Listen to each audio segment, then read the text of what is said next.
Hi, this is Eric from Longbox Review at longboxreview.wordpress.com. And I have today with me a very special guest, someone I haven't talked to in over a year on the podcast, the Longbox Review special media correspondent, Greg. Greg, how are you? I'm good. How are you? Very good, very good. I'm so glad to have you back on the show. Thank you. As longtime listeners of the show will remember, Greg was on episode 26 back in June of 2012, where we got together and talked the Avengers movie, the new Avengers movie at that time. And then we talked for another hour about the various TV shows that we like and geek out about. And unfortunately, no one got to hear that because my recording skills failed. And we didn't record that audio. Anyway, so Greg is back again today to talk movies and TV with me that are comic book related. So, Greg, why don't you tell the fine folks out there where they can find you on the interwebs? Well, got a few different places. I have a couple of t-shirt companies. One is toxiccotton.com and the other one is covermescreenprinting.com. And Toxic Cotton is basically my own shirt brand. It's kind of comic book meets heavy metal, that kind of thing. And then Cover Me is what I use to do other people's shirt designs. So if it's a branding kind of situation for a larger company, or even some smaller stuff for bands or whatever they're looking to do, I can design their shirts and make them for them. And then with just some of my regular artwork for other things that I do, there's also stoutstudios.com. Yeah, and people should really check out all the sites, but especially if you're interested in artistic endeavors.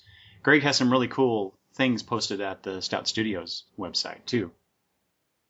All right, let's get right to it, Greg, if you don't mind. So, like I said, we talked over a year ago about the Avengers movie, but in the intervening time, there have been quite a few superhero movies out, and we're just going to very briefly touch on each one of those major films and just kind of talk about those, and then we'll get into some TV.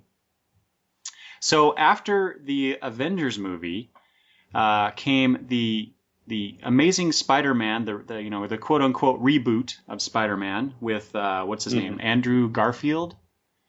Yes. And the lovely, the talented, oh my God, I want to date this woman if I wasn't already taken, Emma Stone as Gwen Stacy. Yeah. What did I think of it? Yeah, what'd you think of that movie, Greg? Well, the advance pictures of the outfit, the costume. Liked some of it, and some of it kind of didn't settle with me very well. As far as the addition of the web shooters, I loved that because I always hated the Tobey Maguire, I've got a gooey spot on my wrist stuff. And I understand a lot of people were, it makes sense because of spider abilities and this and that. And I never liked it. I thought, you know what? I want to see some web shooters, and I'm glad they brought that back. Yeah. Although, as far as go ahead. Well, I was going to say, although the fact that he kind of, this was a while ago now, so maybe I'm misremembering the movie, but didn't the whole web shooter thing come about because he got stuff from Osborne Tech? I think, again, it's been a while since I've seen it, but yes, I do believe so. Yeah. So I guess just as a purist, Spider-Man purist, that always kind of bugged me because it wasn't Peter that came. I mean, he put it all together, but the whole the spider silk, that technology came from Osborne Tech.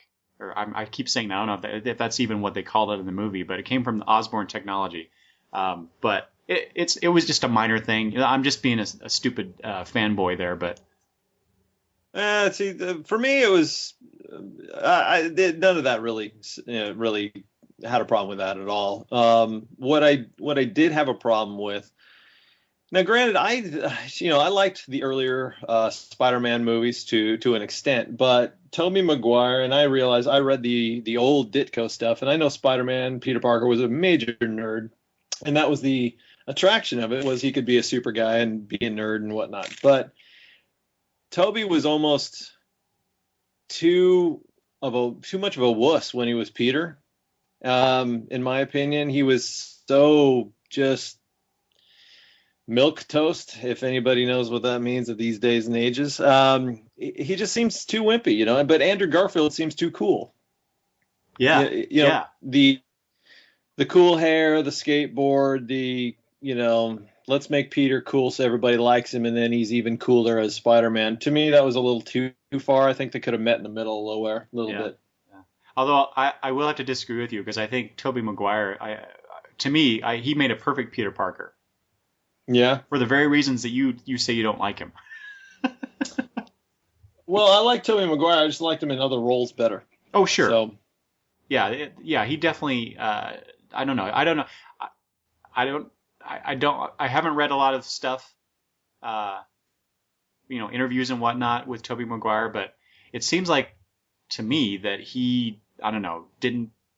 I'm not saying he didn't do a good job, but it seemed like he didn't really put all of his acting chops into that role, and maybe that was the direction. I don't know, but I will agree that maybe he wasn't totally the right person for that role. But I'm not saying Andrew Garfield is.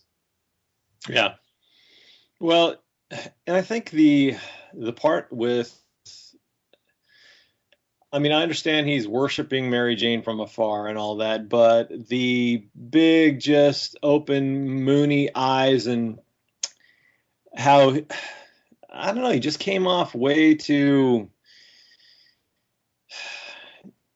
it's hard for me to describe, basically. He just seemed too he didn't have the kind of charisma I was looking for, Mm-hmm. I mean, even if you're shy and you're, not the captain of the football team, Flash Thompson kind of guy, it just felt like he was a little too, just a little too wimpy even to be Peter Parker. Mm. All right, but more importantly, let's turn it back around to Amazing Spider-Man, though. As far as the new one, again, I thought the chemistry between him and Emma Stone was great. I thought she was a great Gwen Stacy. Yes, she was. I liked Captain Stacy. I felt he was a little younger than he was in the comics, but that didn't bother me. Yeah.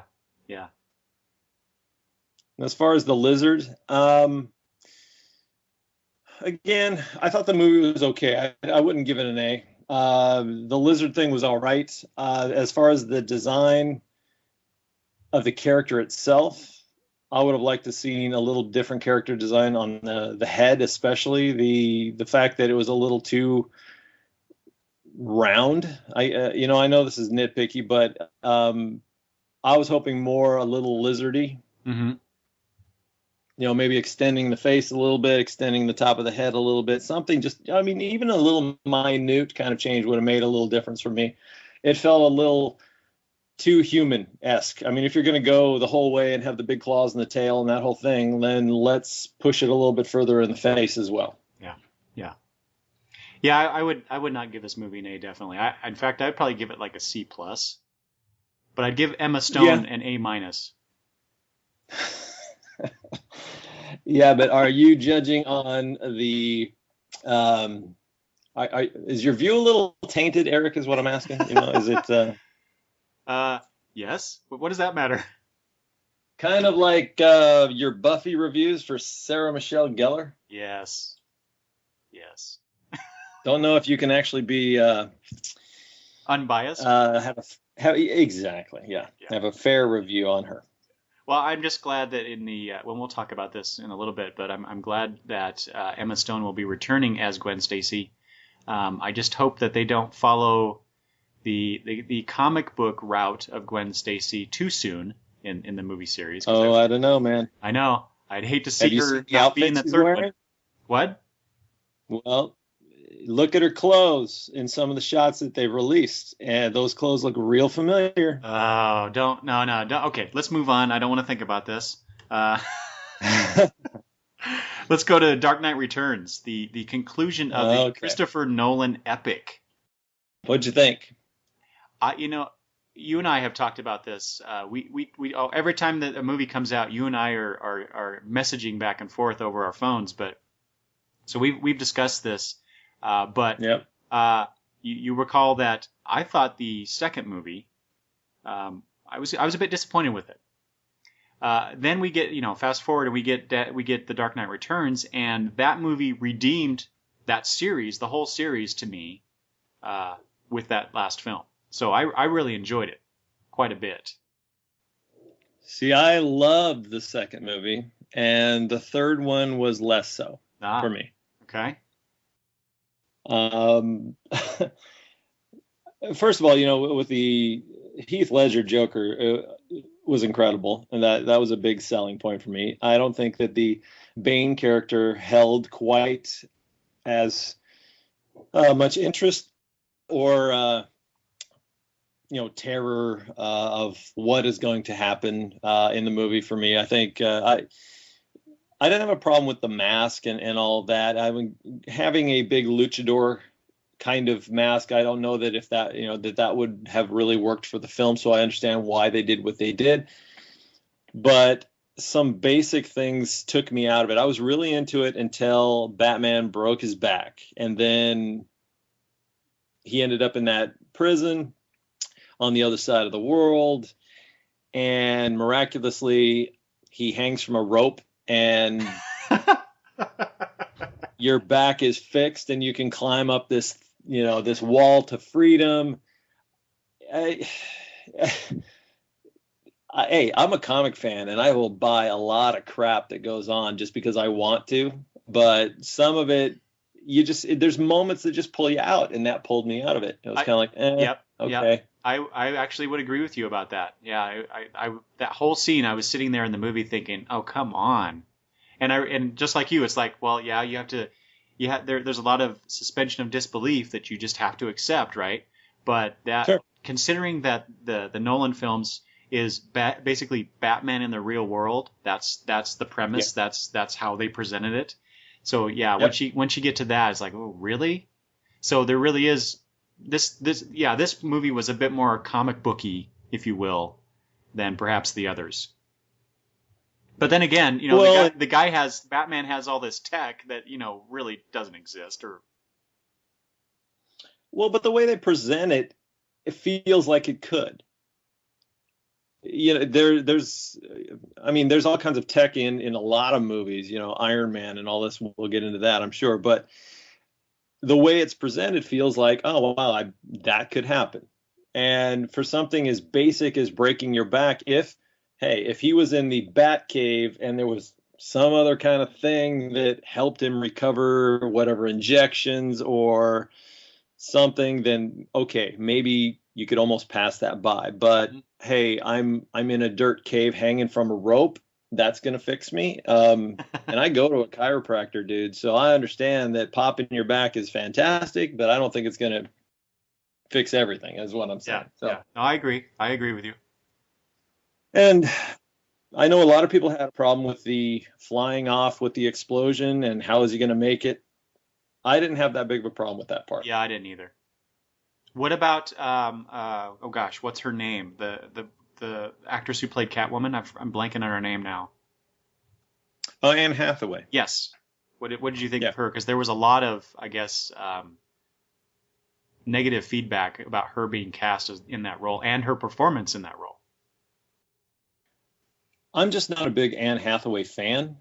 I've seen some other movies that she's been in, and she's kind of a hit and miss with me. I think when she tries to be sexy, she comes off trying to be sexy instead of just actually being that. It doesn't feel natural to me.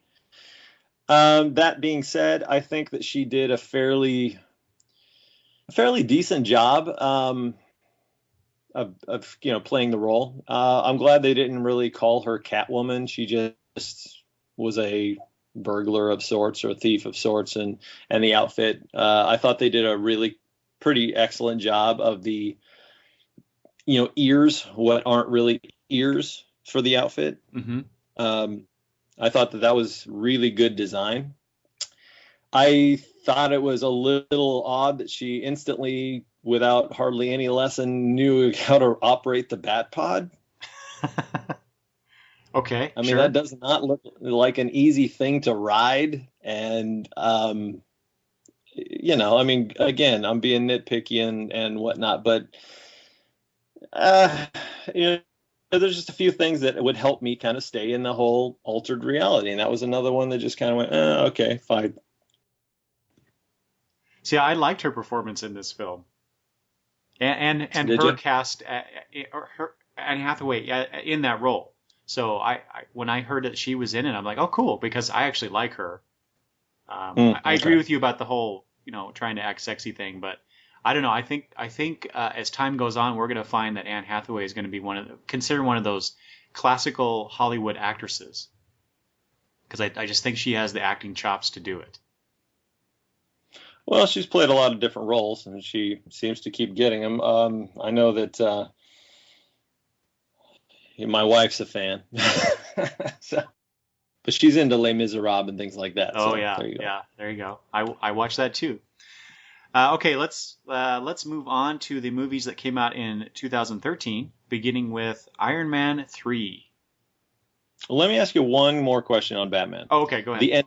The ending where Bruce and Selina are sitting at the cafe, and Alfred's there and sees them, and that whole thing. Is that because there was a lot of talk about, is that reality or is that Alfred's wish to see that? Did you believe that was actually happening, or was that Alfred's wish or reality, or is altered kind of, I wish this would have happened, or I wish this, I hope this for Bruce? Was he actually witnessing it, or was it in his mind?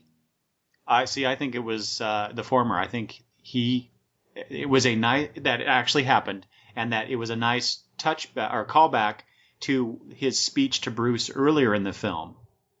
And Right. so I thought it was a great ending. I thought it was a perfect way to end that series, end that character Bruce Wayne's journey that he began in the first film to the end of the third film.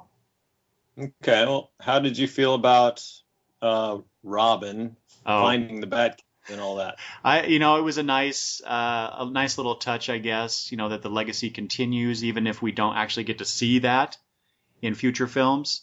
I actually thought it'd be kind of neat to see another film with Joseph Gordon-Levitt in some sort of, either he becomes the new Batman, or Batman Beyond, or Nightwing, or whatever Yeah. it is.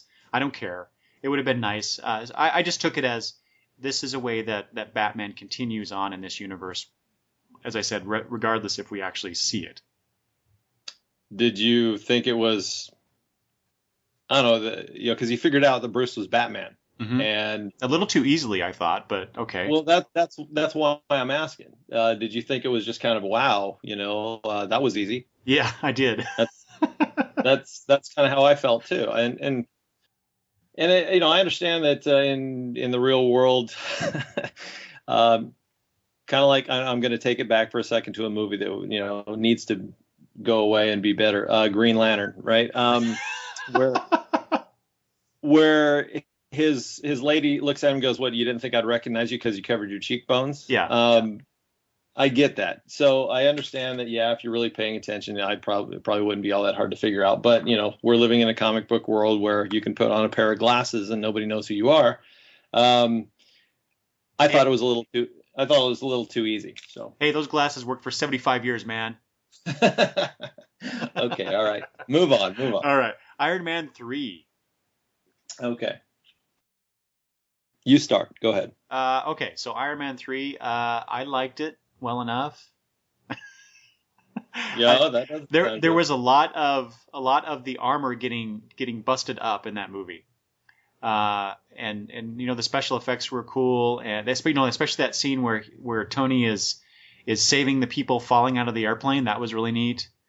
Yeah. What I really dug about the film though was the conflict, the terror that Tony, that the anxiety attacks that Tony was experiencing after the events of the Avengers movie. So it was, it tied nicely into the Avengers movie, but continued Tony's story on.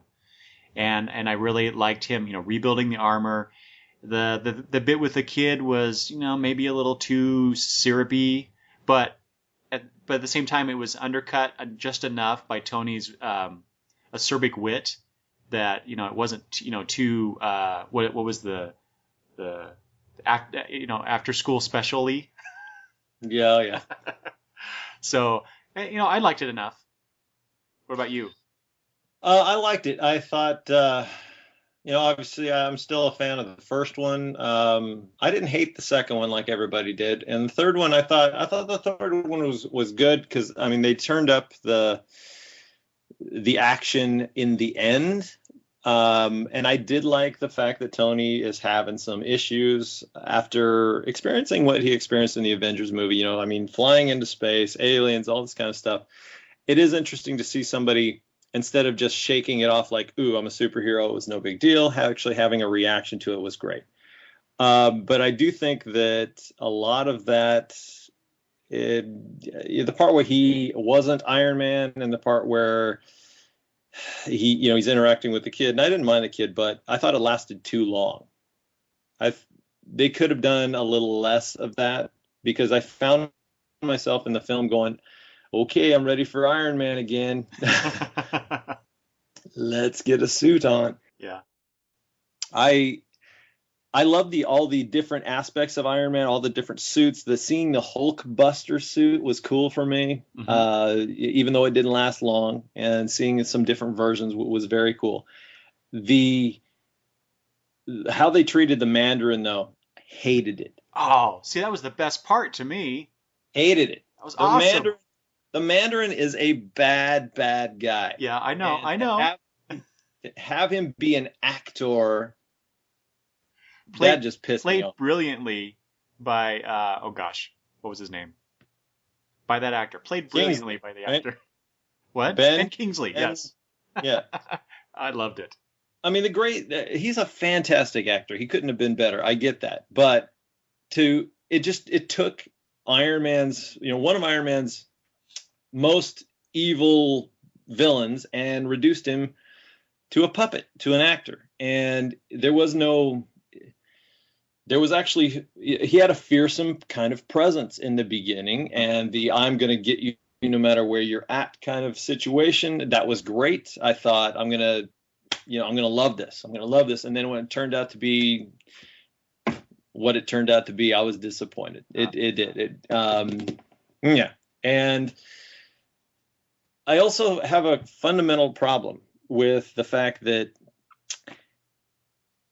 I know Tony's arrogant and he's pissed off and he throws his address out there. Come get me. This is where I live.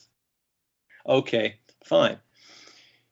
The fact that you have 50 different Iron Man suits all on your remote control command, and a chopper comes in and blows your house to shit, you telling me you couldn't send out at least, 3 Iron Man outfits to blow that copter out of the... Now, just a minute. He was too preoccupied in saving Pepper in that really cool scene.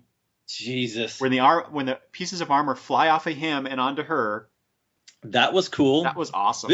Visually fantastic. And I'm saying, I actually, story-wise, and the fact that his armor jumped over to her to protect her, I thought that aspect was great. What I didn't think was great was the first thing I would have done if I was Iron Man was blow the shit out of the copter. If you've got all these Iron Men that are ready on your remote control, it just feels like, all right, that seemed to be a basic thing, a basic plot that, if I was the guy, that's what I would have done. So that aspect bothered me. I thought, again, visually, the thing was fantastic. When his house got blown to pieces and falling down into the ocean and him getting drugged down into the water, all of that, great. Very, very cool. But that part bothered me. So, what about the actual villain of the movie and the whole bringing in the extremist stuff? Because that ties into Agents of S.H.I.E.L.D. when we get to that. Right.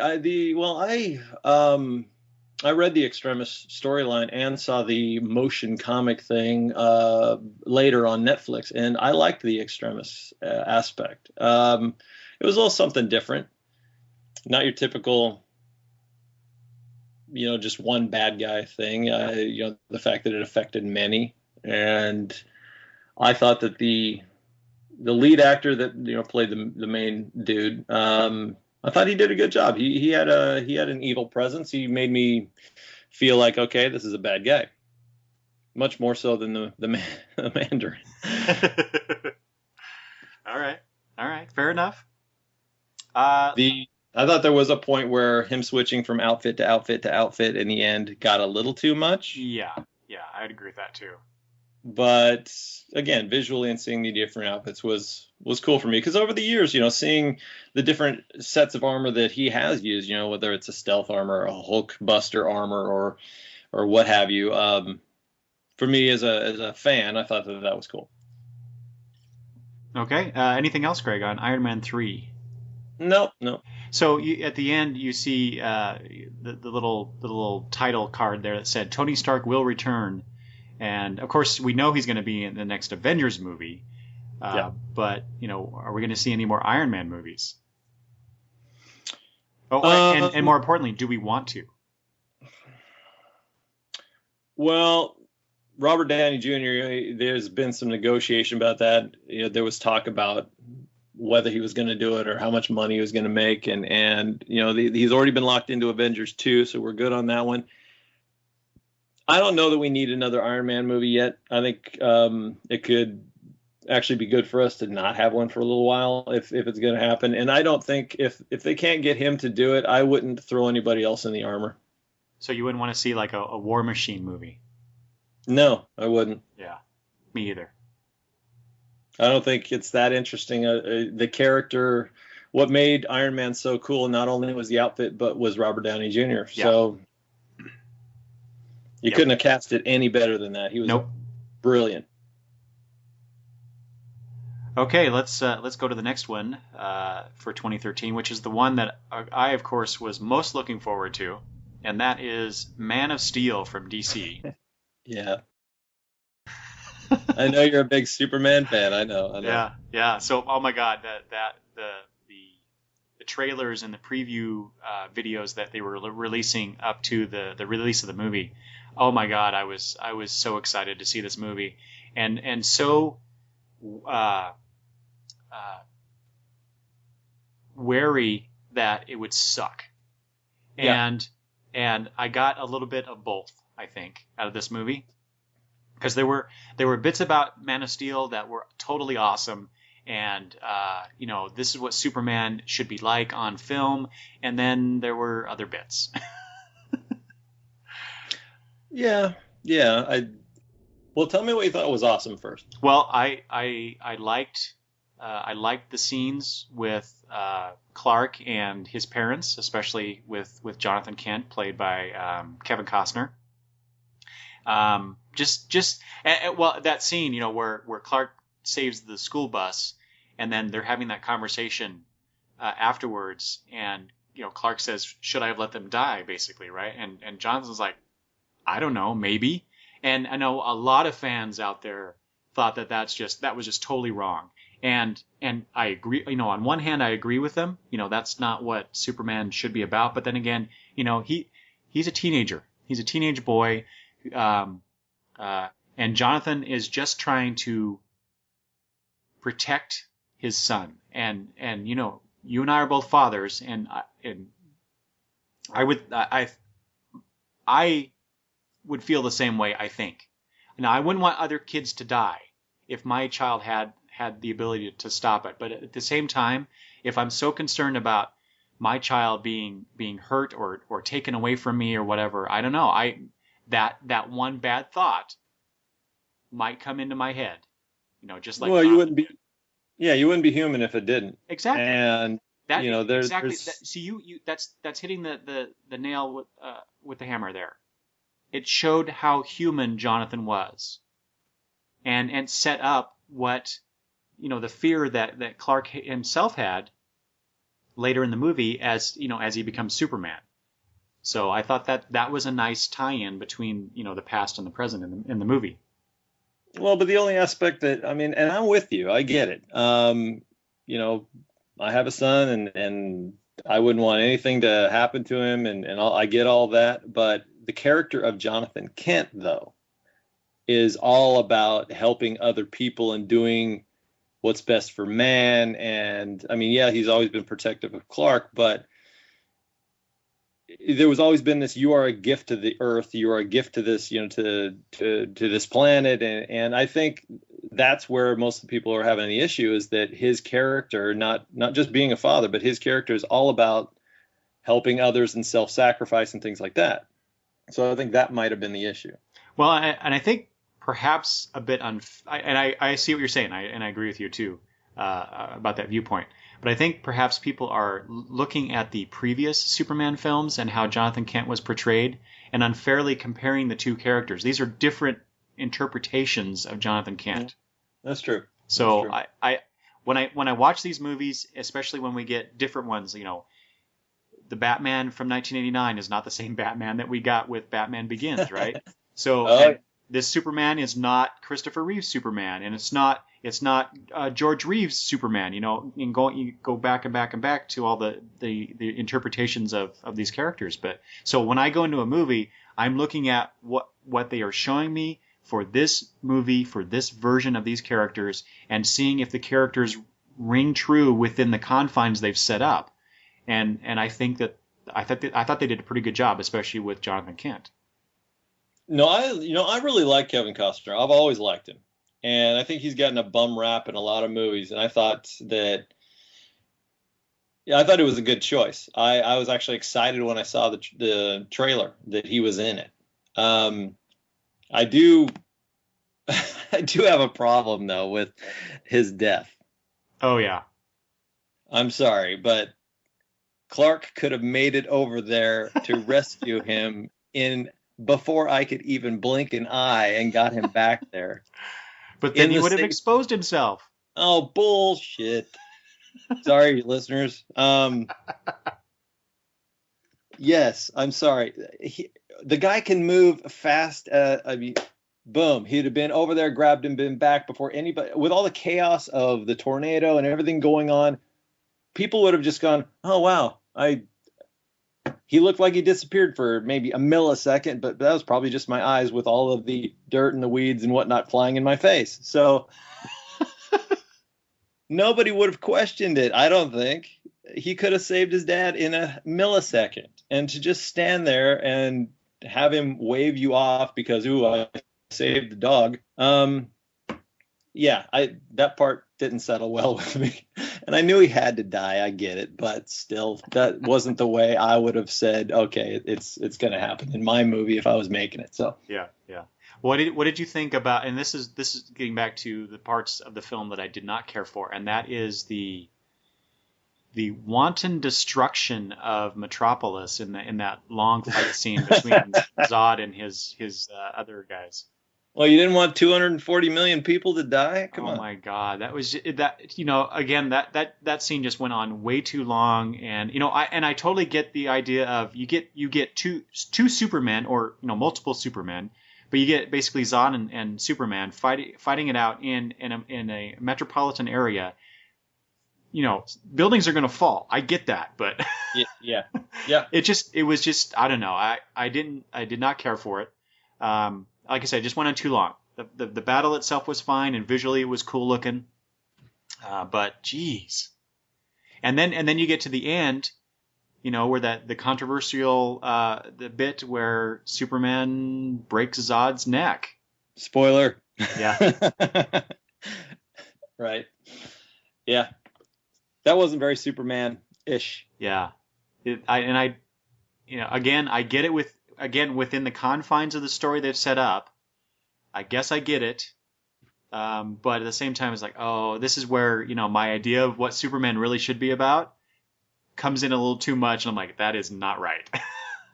I agree. I think people had a right to have a problem with it. Superman is supposed to be the better than all of us. Yeah, he's the ideal to live up to. Right, exactly. And what does Jor-El tell him?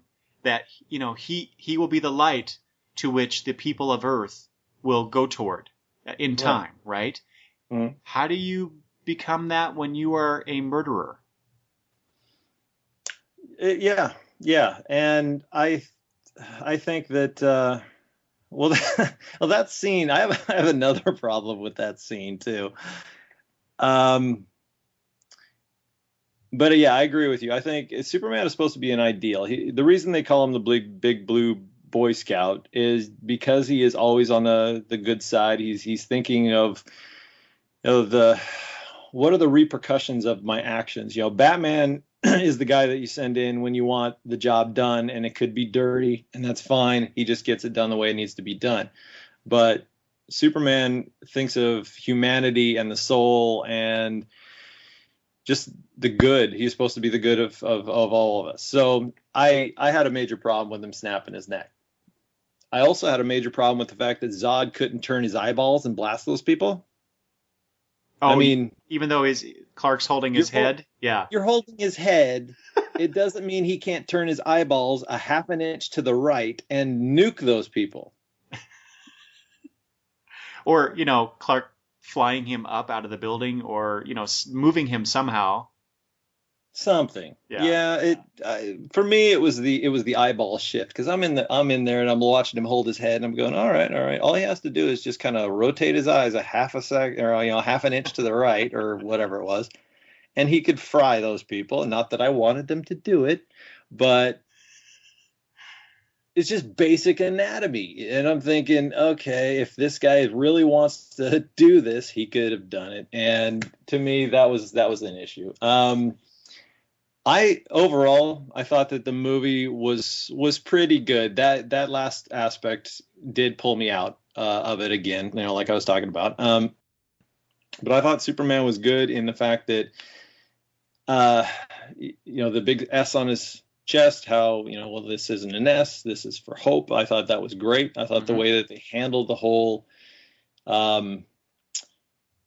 coat of arms, basically, for the different houses and why he was going to have what he had. I thought that was handled pretty well. Yeah. And granted, the armor that they all wore, and some of it made sense, some of it didn't. They had planets about to blow up. Maybe it's a protective kind of device. I get that aspect of it. But one thing I didn't get was the fact that Jor-El allows himself to come back and visit his son. Wouldn't the wife be pissed that he didn't do it for her? I mean, how selfish are you, Jor-El, to only give yourself the ability to come back and talk to your son, and you didn't hook your wife up? Yeah. You know what I mean? I mean, the planet was dying, and he only had time to do one. I'm bullshit. Again, sorry. That just seems like it's a man's world, and I'm making the decisions. Honey, you're not going to come back and see the kid. I'm going to go back and influence it in the way I want to. Yeah. Well, and speaking of the uniforms, I guess. So everybody is wearing black or grays or whatever, and yet when Clark gets his, when the ship makes his suit, suddenly it's red, blue, and yellow. It's America, damn it! What's up with that? Anyway, all right. Anything else you want to say about Man of Steel? No, I'm good. Okay. Let's see. So let's just talk briefly about the movies that are forthcoming in the next couple years. But first of all, this year, in fact, next month, by the time this episode comes out, it'll probably be 2 or 3 weeks after this episode. The next Thor movie, Thor: The Dark World. How excited are you for that?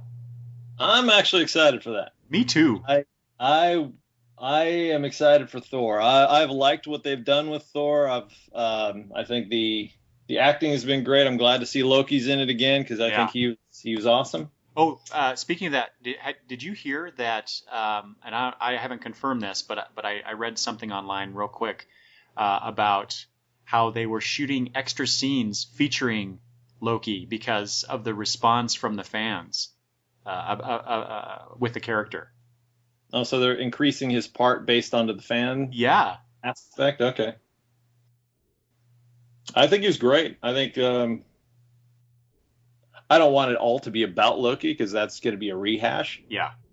but I do like the fact that they're keeping him in it as a factor. And I'm excited to see kind of an other world. You know, we had the frost giants and the going on with the whole fights and whatnot. I think seeing that aspect again is going to be interesting because Thor has that kind of atmosphere that is possible in his movie, which will takes it out of the Iron Man aspect. You're not going to have big mythological creatures in an Iron Man movie, so I like the aspect that we can go this direction with Thor and take it into a kind of an otherworldly aspect. So I'm excited about it.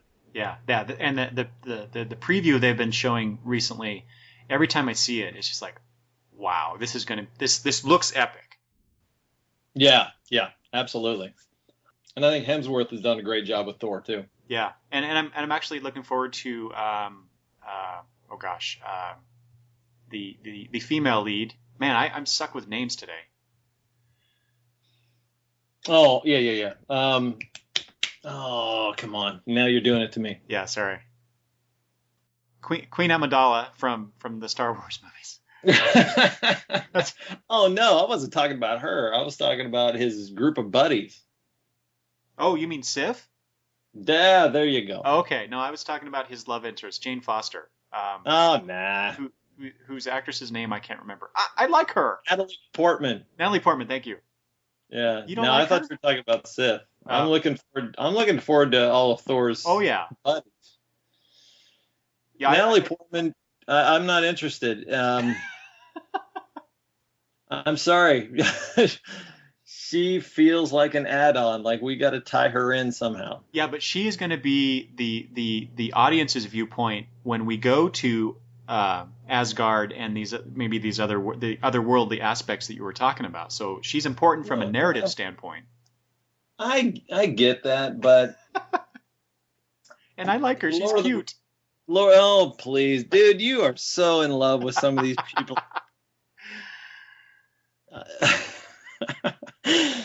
I liked her in the first movie. In this one, I feel like, okay, we're trying to tie in some stuff and bring her along for the ride. Again, I may be completely wrong because all I've seen is a trailer. So, but at first glance, it kind of feels like she doesn't belong in this one. It should be, Thor off doing his thing, kicking ass. Okay, let's go to the movies that are scheduled to come out in 2014. Captain America. I'm just going to list them off, and then we can talk about them as a group. Captain America, the next Amazing Spider-Man movie, and this is the one I'm most looking forward to. X-Men: Days of Future Past, and also Guardians of the Galaxy. Well, which one do you want to go on first? Whatever one you want to touch on. I don't have a whole lot of input on Guardians of the Galaxy because I've only, I've seen them in some of the comics that I've read, but I am not that excited about this. I'm really not. I've seen, oh, wow, we cast this guy as the raccoon. Who cares? Okay. I'm hoping it's going to be great. Because, I'm a fan of, let's just get as many really good representational, fantastic stories, great visuals of comics out there so people can see that it is a viable medium and this is where so many of the great stories are coming from. That's fantastic, and I hope more and more happen. But I think it's a major risk for them to pull out this kind of thing where somebody who is, like myself, has read a lot of comics isn't even that excited about it. Mm-hmm. And that's just my opinion. But I know a lot of people are. I'm not. Yeah, it is a really bizarre choice, I think, on Marvel's part. And they're taking a huge risk by developing this movie. But at the same time, now, what you said about Guardians of the Galaxy from your viewpoint, I'm a big fan of the original Guardians of the Galaxy. So the characters that we're going to see in the movie are not the originals. They're the newer incarnation of this team, if you will. Right. But the concept is still cool. And so I'm looking forward to it. But I'm scratching my head at the same time as to why they decided to go with this. But at least they're trying to expand their cinematic universe beyond, Iron Man, Captain America, Spider-Man, and Thor. Oh, I want them to. I mean, they've got such a catalog that they should expand their. I think it's great the way they're taking a lot of different media and trying to expand in different areas. I think that's a fantastic thing to do. I just think they could have picked a different property. Oh, yeah, yeah, and well, and I didn't put this on the list to talk about, but I'm just going to throw it out. They're also going to come out with an Ant-Man movie. Yeah, I'm a little worried about that too. That's like, wow, that's interesting. Well, but they've been talking about that for years. I mean, Sure. even before Avengers and all, came out, they had it in the pipeline. It just never got made. Hmm. And if you're going to be Ant-Man, and I hear aspects of Ant-Man, and then you've got Goliath, and you've got Giant Man, and all these aspects of Pym. Uh, I can see where visually it would be very cool, but again, yeah, I'm curious. I'm curious how they're going to work it out. But yet, hey, when they came out with Iron Man, I was a fan of Iron Man, and most people didn't know who the heck he was until it became a big deal. So you never know. That's true. Yeah, I agree. Captain America, that's one that I enjoyed the first one, but it wasn't my favorite of the movies that have been coming out from Marvel. So it's like I'll watch it, but I don't have any grand expectations about it. You know what? During that summer where Cap came out, that was one of my favorite superhero movies of the summer. Yeah, I thought they did an amazing job, and I was not a fan of having an actor who'd already played Johnny Storm in another Marvel movie to be Captain America. That didn't settle well with me because I thought, all right, I'm already loving you as Johnny Storm. yeah, Not that the Fantastic Four movies didn't have major problems, but I thought he was a great Johnny Storm. And to put him as Cap was like, I'm already believing you as this other guy. Let's not, and but he did a great job, and I thought the way they handled it, again, it was the whole suspension of disbelief. Being in that world, it made me believe that world existed. that's true. Um, whether and granted, yes, it's Nazis and so much actual reference to we can tie this into real life, but then you throw in the skull and you throw in the Tesseract, you throw in all this technology and things.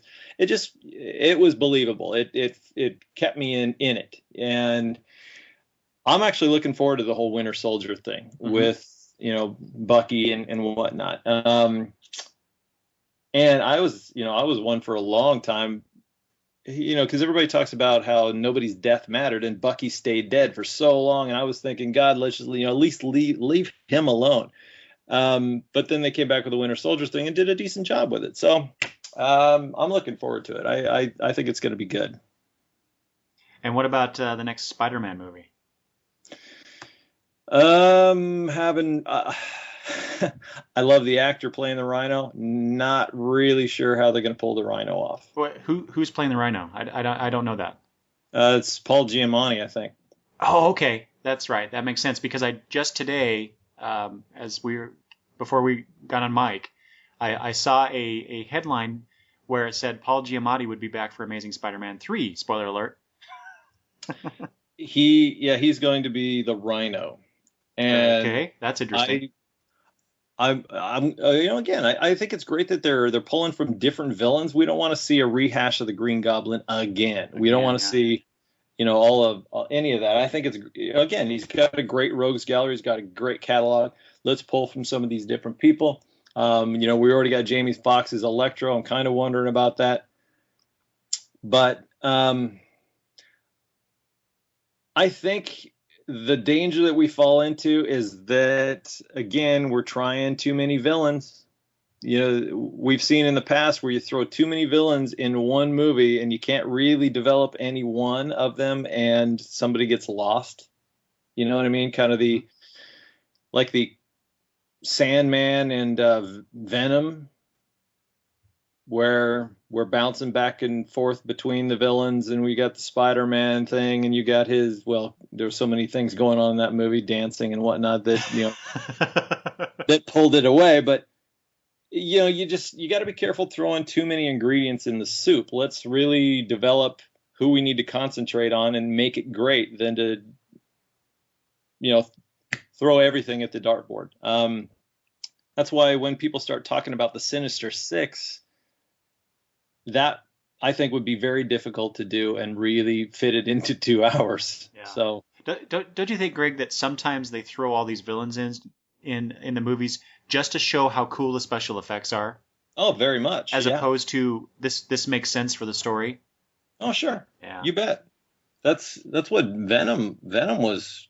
I mean, do we really need the whole Eddie Brock thing in Spider-Man 3? No, just Venom was popular. Let's get Venom in there because he's going to look cool. And, you know, yeah, I think they're just throwing stuff in. I I think it's better if they just really develop who they're going for. The Joker was such a key element, and yeah, they had Two-Face in it, but um, the Two-Face aspect only came in at the very last little bit. Really, it was more about Harvey Dent, and then the villainous aspect was really focused on the Joker for that movie for the most part, and you really got into his character and where he was coming from, and it wasn't divided so much until the very end, so it didn't bother me as much.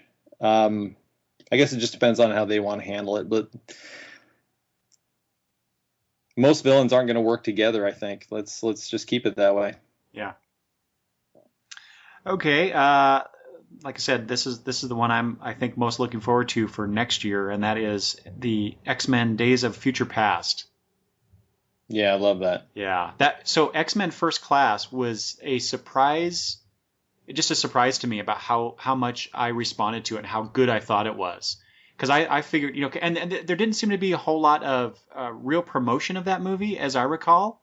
And then I go to the theater and watch it because, it's a superhero movie.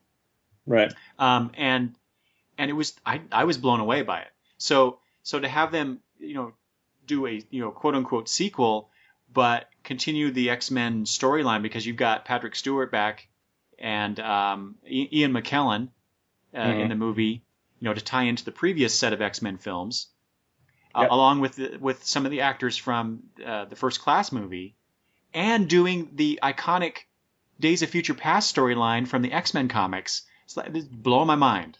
Yeah, yeah, I'm really I'm really excited about this one.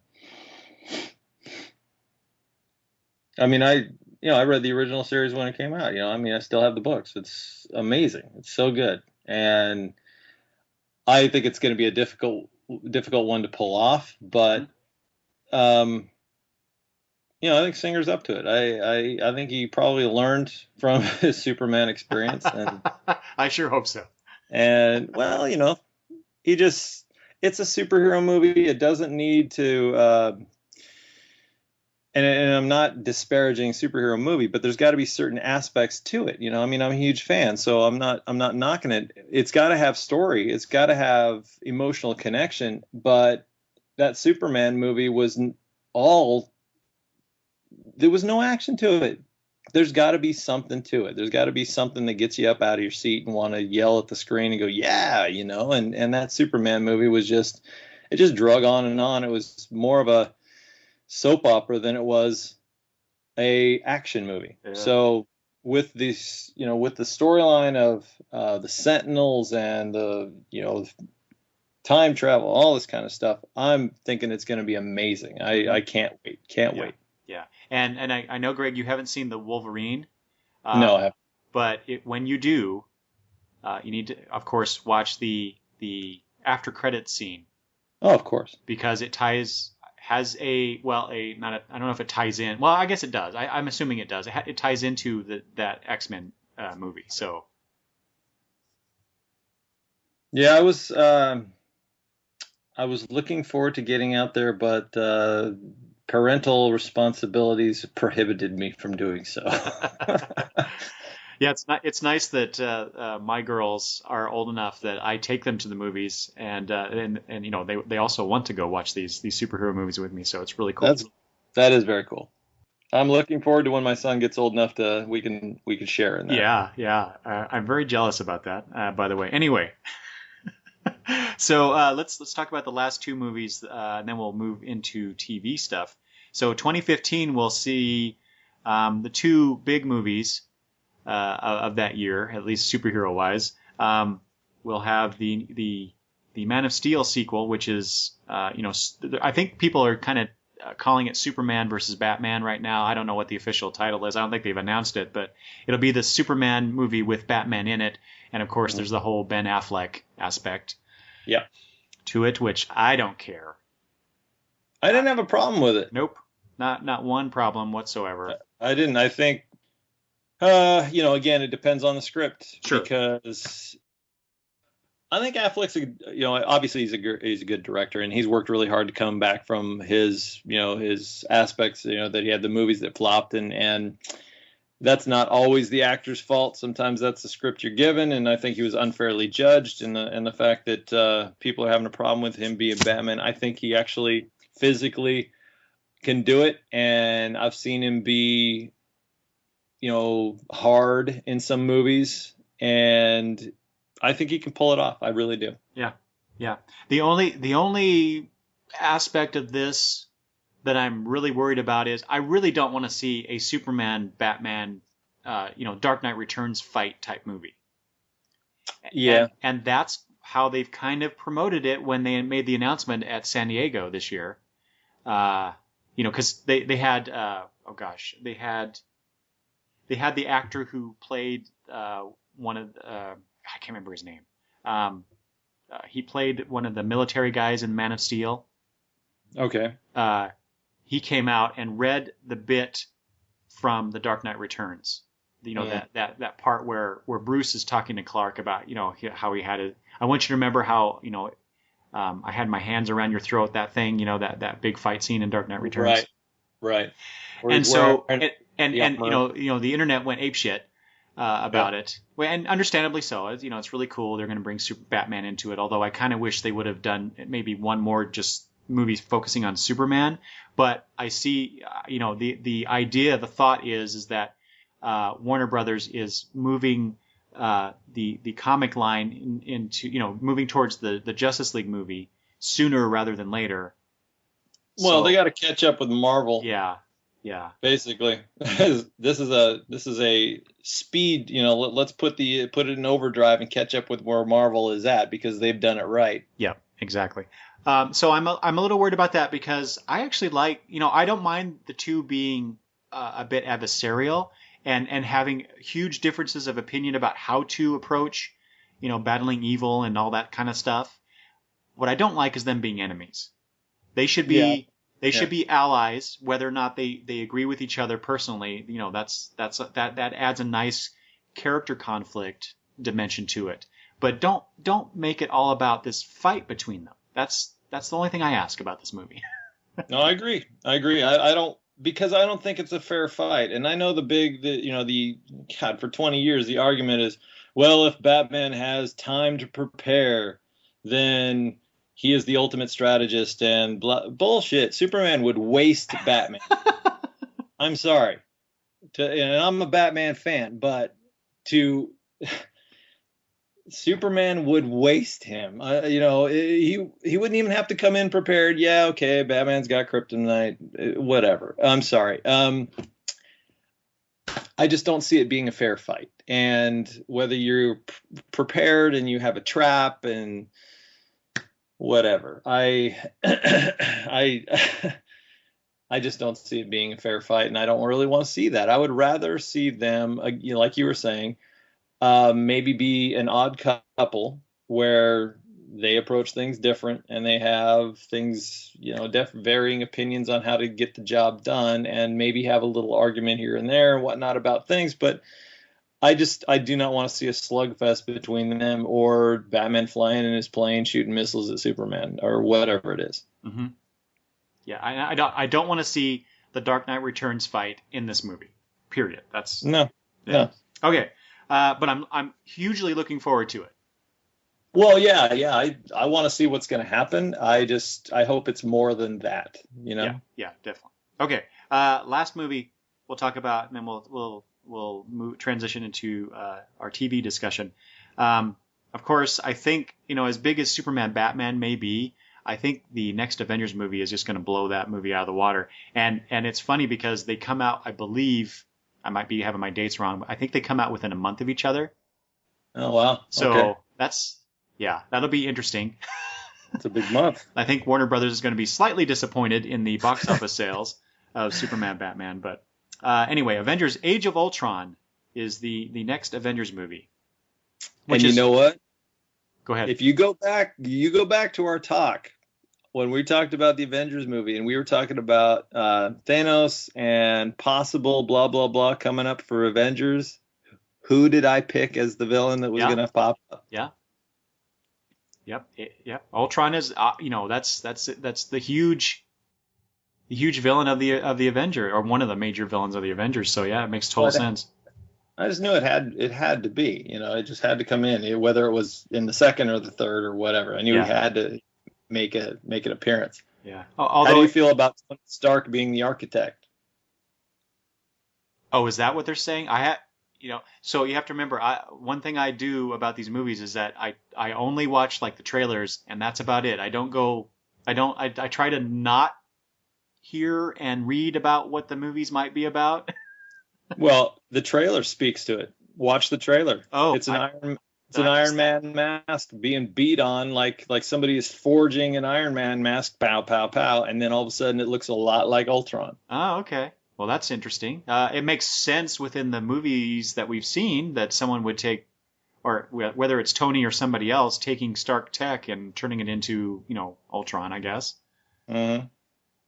Well, because Pym is the, he created Ultron, and right. The Ant-Man movie is not going to be out before the Avengers, so there's got to be a way of doing it. So it's going to be Tony, it seems like. Or unless Pym makes an appearance. As the hapless scientist only trying to do good by creating artificial intelligence, blah, blah, blah, and it gets out of hand. And then, but I mean, Iron Man 3, he's already created artificial Iron Man. So that's true. Maybe this is the ultimate artificial Iron Man, and then it goes wrong. Well, there goes the stock value of Stark Technologies. When the word gets out, right. But anyway, so that's the extent of what I know about this movie, and it doesn't matter. My ass will be planted in that seat. Oh yeah, that's going to be awesome. Can't wait. Joss Whedon is back as director, so he did a great job in the first one, and I'm looking forward to seeing what happens with these characters and the Marvel universe. Well, I hope it keeps expanding. I want to see some other movies come out. I hope the Avengers is another big hit. I want these movies to be successful because it just brings more of them and brings all the stuff that I love onto a live action situation. So I hope they all kick ass. So I never want any of them to come out and go, oh God, that was that was a wreck. Well, while some movies may not make as much money as others, these superhero movies have been doing financially really well. So yeah. I don't think you have to worry too much about it, and people not going to superhero movies in the near future anyway. Yeah, I just want them to bring out. And again, I've already talked about the Guardians of the Galaxy, but I just think there's some other properties that they could bring out that, and it's just the fanboy in me. I want to see some Power Man and Iron Fist. Wouldn't that be awesome? That's me. I want to see that bad. Yeah. All right. Let's take a little break, Greg, and then we'll come back and talk some TV. How about that? You got it. All right. We'll be right back.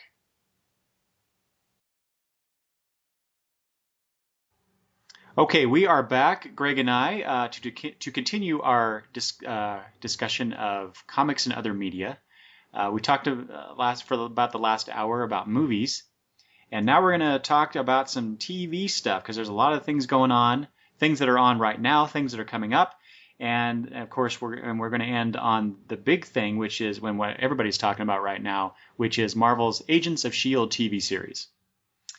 Okay, Greg, let's try and quickly get through some of these other TV shows, and then we'll spend, I hope, most of our time on S.H.I.E.L.D. Arrow on CW. Arrow, yes. I only watched the first 4 episodes, and I have the rest recorded on my DVR. That about tells you where I'm at with Arrow. I watched almost the whole season. I had about four on my DVR, which just tanked. Thank you, AT&T Uverse, you terrible people. So I lost. Don't get me in trouble here. And I lost. Sorry. In no way is Eric affiliated. Blah blah blah. No, it's. But the thing is, I gotta say, I liked the adaptation. I didn't agree with the fact that he's killing people. Mm-hmm. Basically, stuffing arrows in everybody's chest. I mean, I get where it's coming from, and I thought that the take was interesting. I just didn't think that the rampant killing was necessary for an Arrow series. If it was the Punisher, yeah, I get it totally. Boom, do it, do your thing. And if you're gonna take out he's got this ledger where all of the bad guys are in this book, and he's crossing all these people out of the book as he takes care of these enemies of his father. And those guys, okay, I get that. Kill them, take them out. That's one thing. But for some reason, I don't know why, it bothers me that he's stuffing arrows in every random guard's chest around the whatever facility he's breaking into. I don't know why that bothers me, and it doesn't bother me killing the big bad guy that he's supposed to be getting to. I know that I don't understand why that does, but to me, it's kind of like, all those innocent stormtroopers on the Death Star, That's right. They're just doing their job. They're clock punchers, and they get killed for it. All those technicians building, the electrician that's there trying to hook up, whatever he's hooking up. Yeah. The flashbacks are interesting in the fact that it takes you back to the island and you learn a little bit more, but there were aspects of that that I didn't understand, not that I didn't understand, that I didn't agree with. Some of his guys that are helping train him, they're living in this crashed hull of an airplane, and you're telling me that nobody found this thing?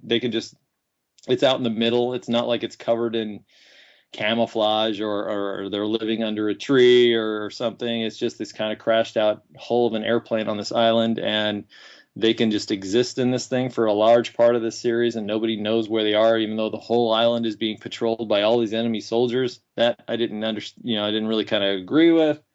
I did like the aspect that Deathstroke was in it, because I love just seeing that character. But I started to lose interest as the series started to go on, which is why I still had, 4 or 5, whatever it was, episodes on my DVR, same kind of thing. I just started it fell down my priority list of what I was watching. So, mm-hmm. Yeah, you mentioned the flashbacks, and granted, I only watched 4 episodes, but that was the most interesting part of that show to me.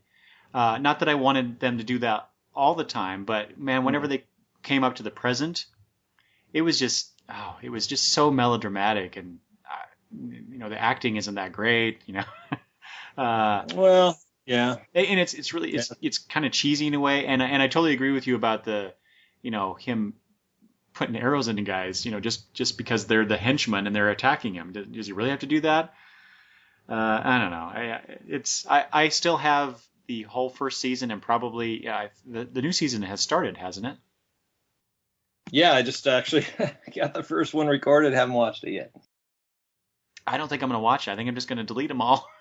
and I feel bad because, I really like the DC characters, and I try to promote and support those endeavors. But man, I just don't care for it. Have you heard the news about they're trying to spin off a Flash series out of Arrow? Yeah, actually I have. And, again, anything related, I'm excited that they're trying to do that. I think it's a cool thing. I can't even tell you why I lost interest in Arrow. I don't have a specific reason. I don't know how they're going to do a Flash series just based on his powers. Mm-hmm. Because I watched that original Flash Oh series yeah, long yeah. ago, you know, But that with the was big, what 1990. It came out right after yeah, the first Batman movie. the big padded muscle suit that he Yeah. was wearing, and I tried to watch it, but it's just, and it's not that I don't like the character of the Flash. It's just his powers are difficult to put into a TV show, Hmm. you know, to where, and he's a cop, you know, so the Flash has got that whole I'm a cop aspect, and you could treat it as a cop show. So I'm gonna, you know, I'm gonna watch it. I'm gonna see how it goes. I see what, Oh you know, sure, how it turns out. I'll turn in for the first episode or four, Yeah. depending. But if it's in the same vein as Arrow, in terms of how it's the production and the acting and all that kind of stuff, I won't be there for much longer than that. So Well, I like the character that plays, you know, the guy that plays Arrow, you know, that plays Oliver Queen. I don't mind him. I mind some of the surrounding characters. now, see, I don't like him. You But don't go like on. him, okay? Okay.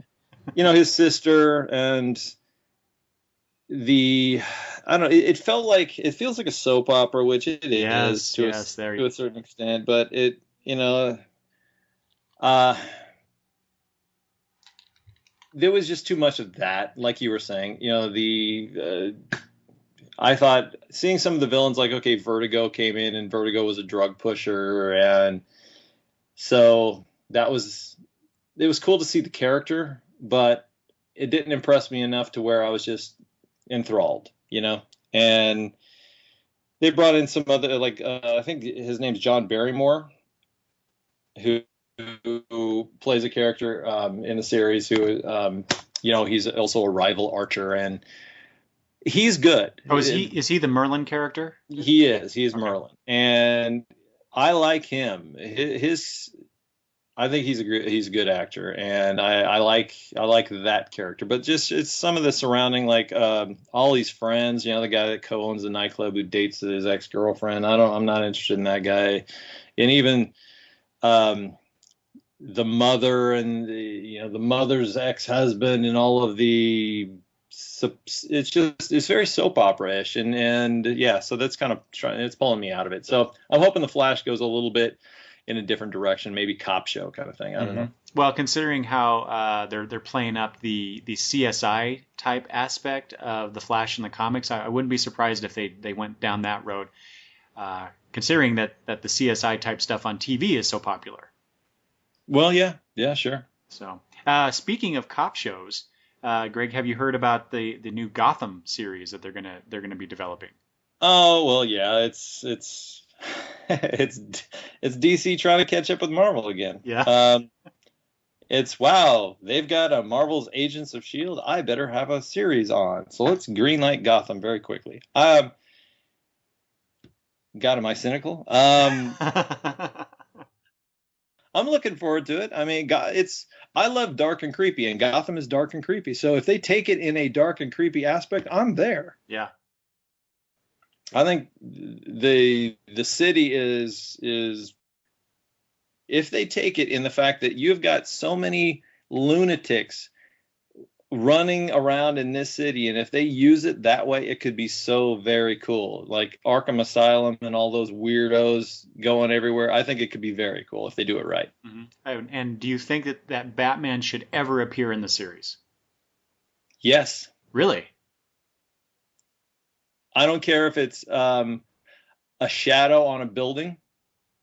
I don't think it should be a main character.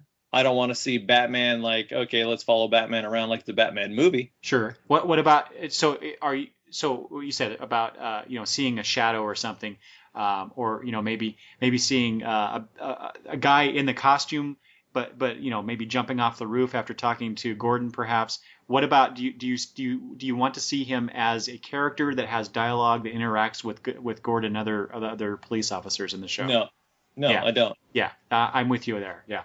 But I do want to see the presence of the bat signal somewhere, Hmm. or uh, you know, little Easter eggs, whatever. There's a batarang on the ground where you're seeing an investigation happening, Hmm. or Yeah.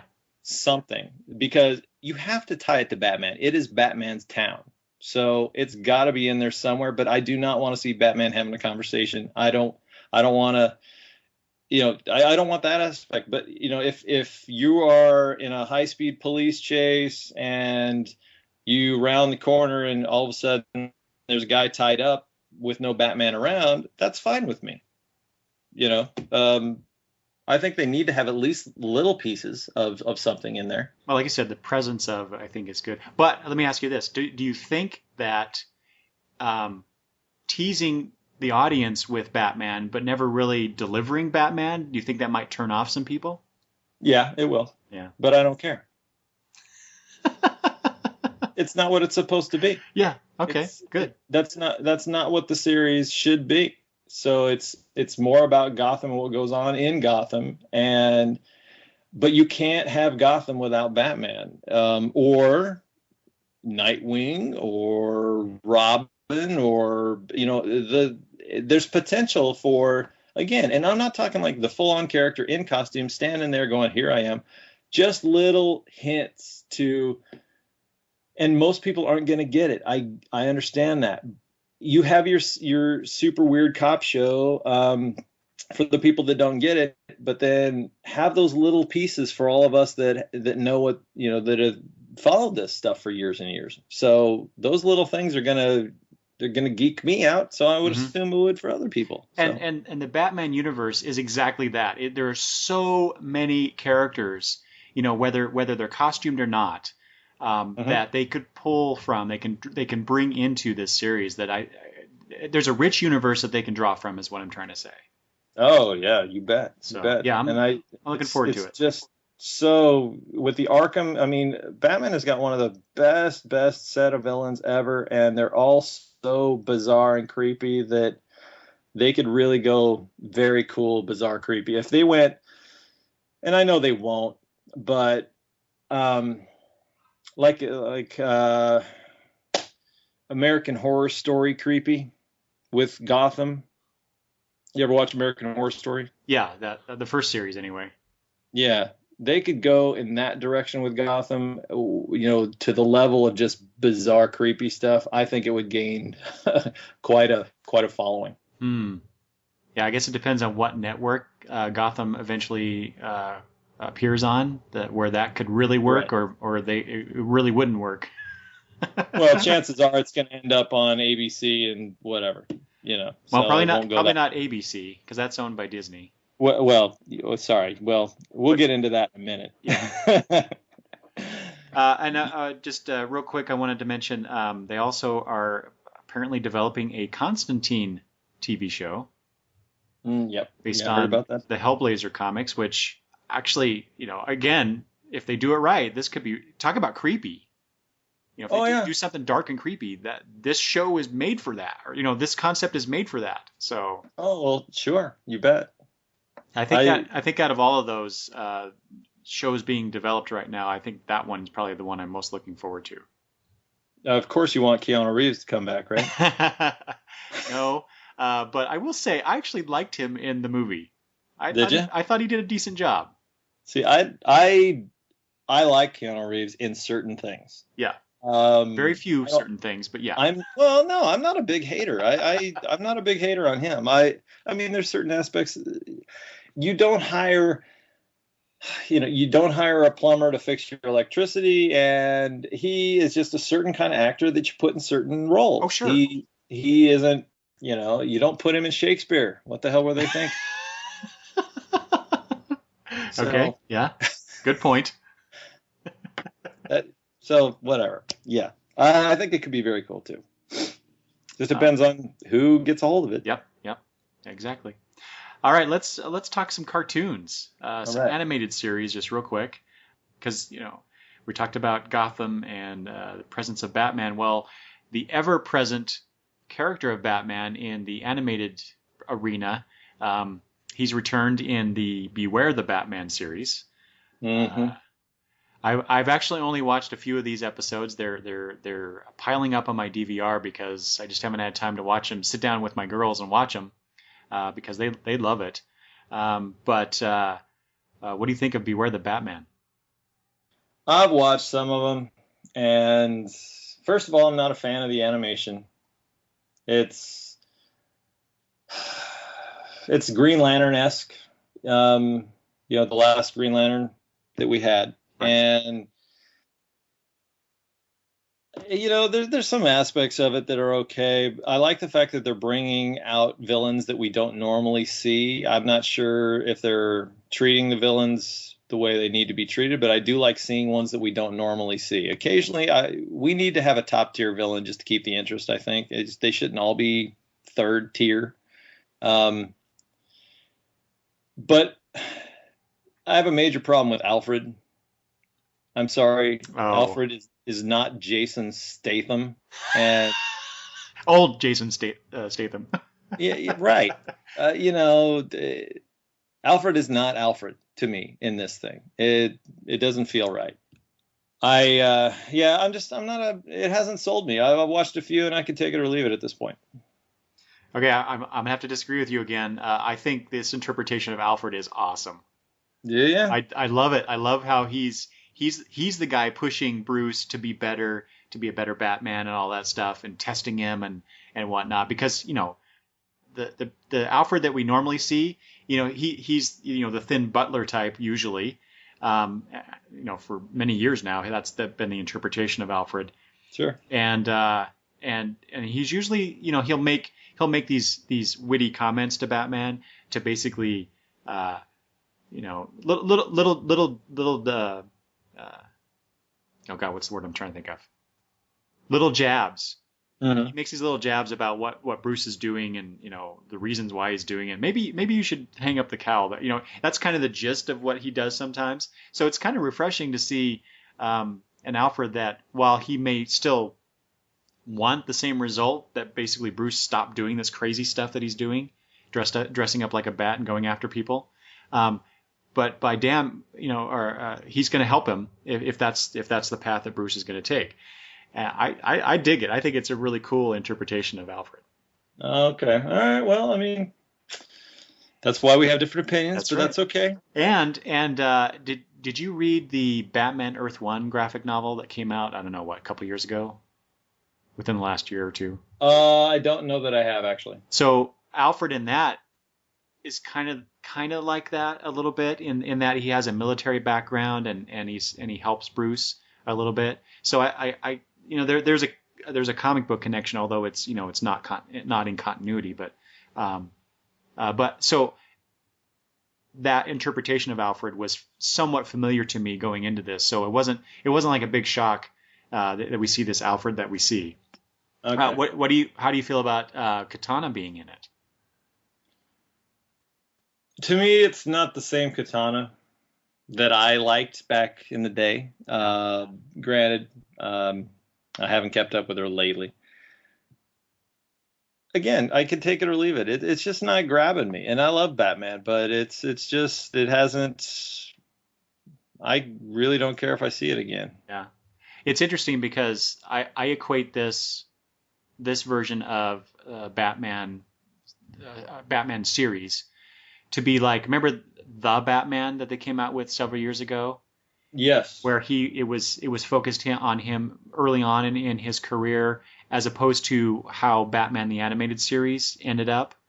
Hmm. And that was a show that I watched a little bit of, but for some reason it didn't really hold my interest. And I'm seeing this one a little bit in the same way.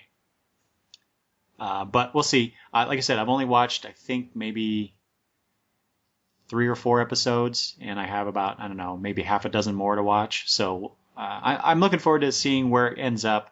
And like I said, my girls like watching it, so I'll keep watching it for the time being.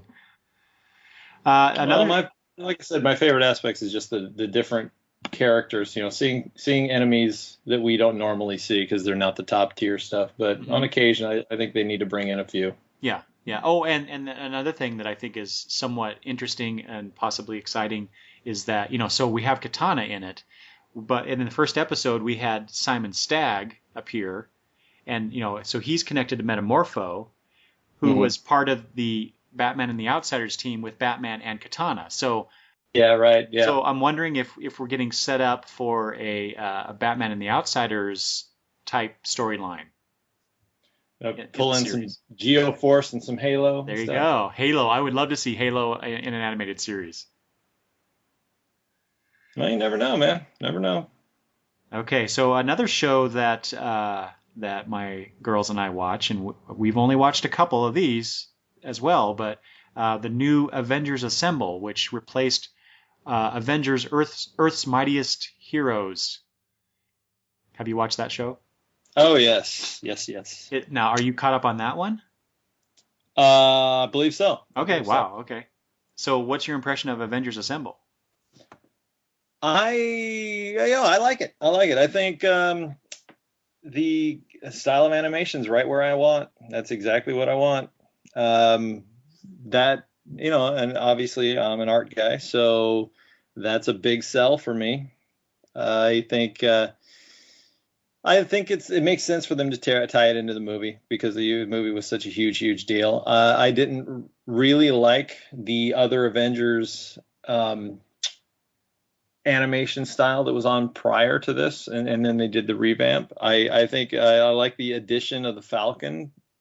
Not that he is such a useful character, but again, just pulling in more diversity and just some other characters, I think it's all right. The going back and forth, the bickering between the Hulk and Hawkeye is interesting, but they might play it a little too much.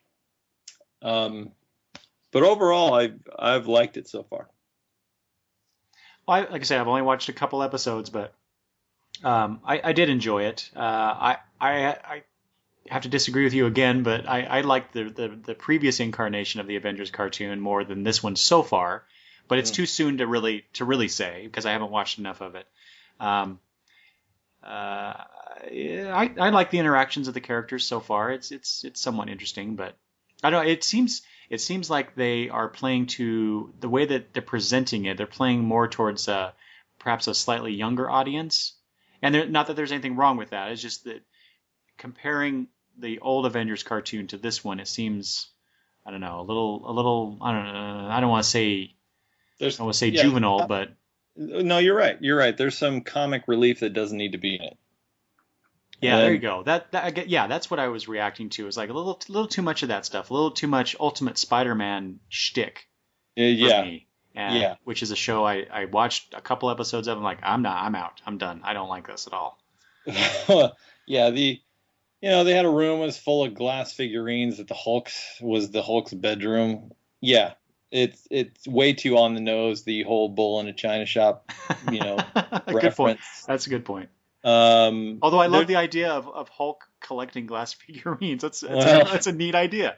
That's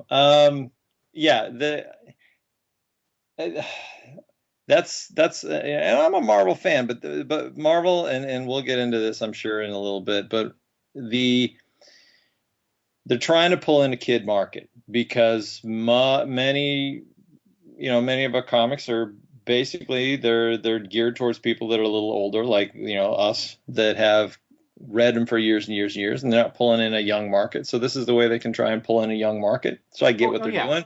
Yeah, that makes total sense. But some of the comic relief I roll my eyes at, but for the overall, I'd give it a pass. I think not a pass like passing, not watching, but passing grade is an okay. I'll keep up with it for a while and see where it goes. Yeah. Again, visually pulls me in just because I like the style of animation much better than the last one. The last one was much too kind of simplified and angular, and I thought that really worked for the earlier Batman shows, but I thought for the Avengers it's better this way visually. Speaking of the visual nature of and how you respond to that, let's talk a little bit about Teen Titans Go. Oh my God, you really? All right. I'm sorry, but this thing is a travesty to me. And why is that? Oh God, I was such a huge Teen Titans fan, and this just makes me want to jump out a window. It's, I mean, yeah, okay, we're going for a very young market, slapstick, funny, whatever, but I can't watch it. I can't. It's terrible. It's terrible, terrible. Yeah, I'm with you. Huge Teen Titans fan, and I actually did enjoy, while there were certain aspects about it, but the original Teen Titans cartoon from several years ago, I really got into that as the season went on, and then they started doing those DC Nation shorts, and they brought the Teen Titans character in the, the compact form that is that I think it's called Chibi. Anyway, Yeah. so they bring those back. I'm like, okay, that's interesting. Not something that I want, that I care for all that much, because they were just quick, 15-second gags, for the young kids watching. And then they announced that they were going to do an ongoing series called Teen Titans Go. I'm like, oh my god, no. See, if it was a short, those little shorts in between the things, that didn't bother me as much because Oh it was yeah, just like, hey, here's a different take on it. That's fine. I love the DC shorts and like they had a really stylized Wonder Woman in oh a, yeah, in the car on the beach, Paradise Island, and all, that was very cool. Different take.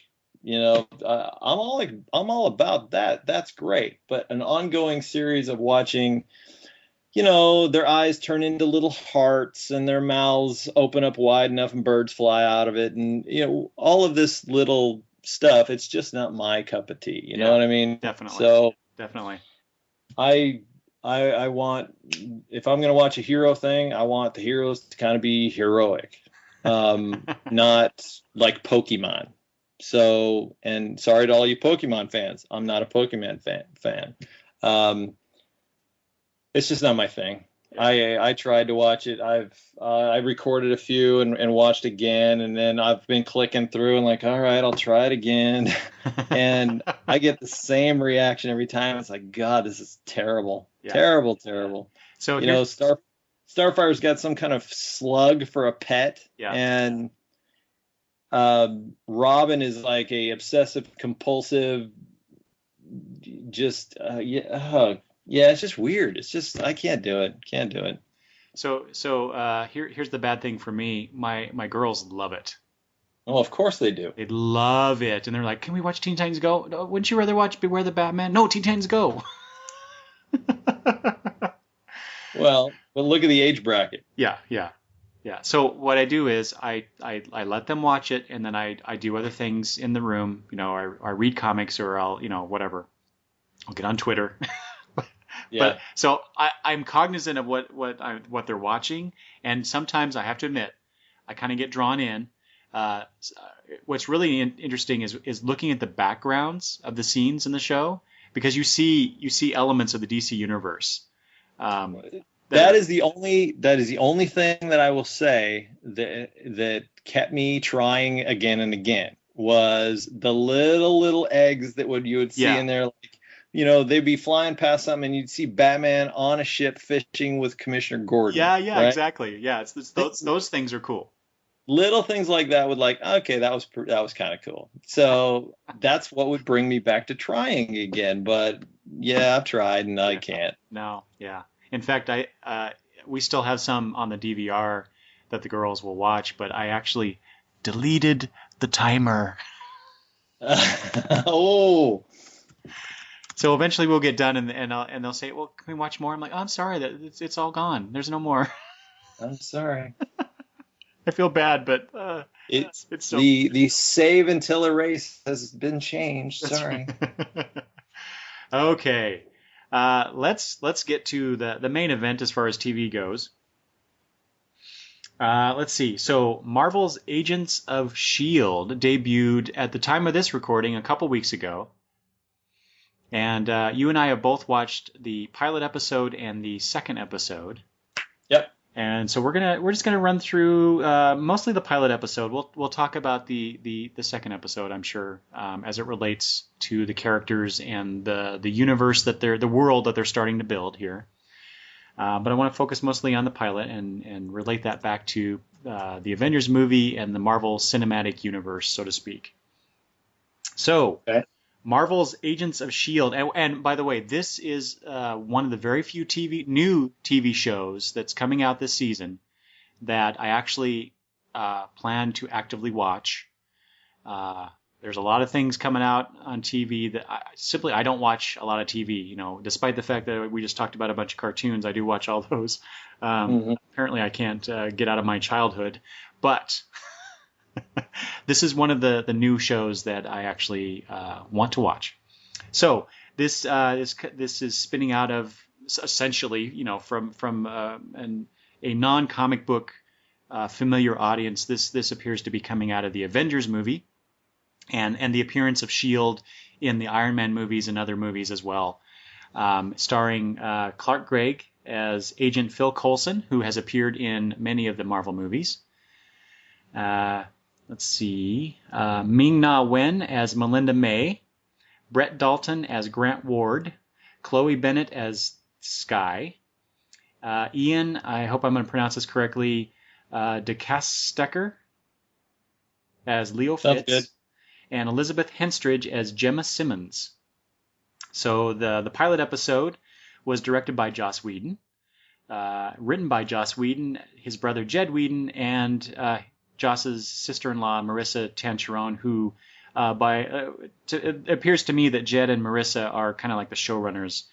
And I know that Joss had a hand in episode 2 as well, but as far as I know, he's not going to have much of a direct hand in the series much after this. I may be wrong about that, but it's nice that we get that transition from him as the director of the Avengers and then coming into this TV show. So you kind of get the same look and feel, so to speak, that we saw in the Avengers. So that's a nice transition, I believe. Let's see here. There are guest stars, this is kind of neat.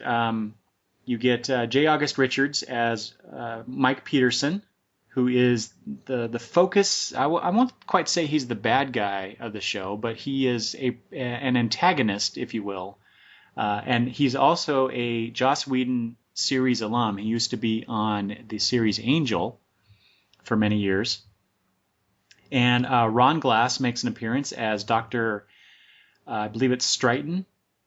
And he was on the Firefly series and the Serenity movie as Shepherd Book. And what I think is really cool, Kobe Smulders returns and has a cameo as Agent Maria Hill. And she was last seen in the Avengers movie. And she's also in How I Met Your Mother, which I believe is starting its final season this year. And what I'm hoping is that after that is done, she might come into Agents of S.H.I.E.L.D. more, because I really like her character.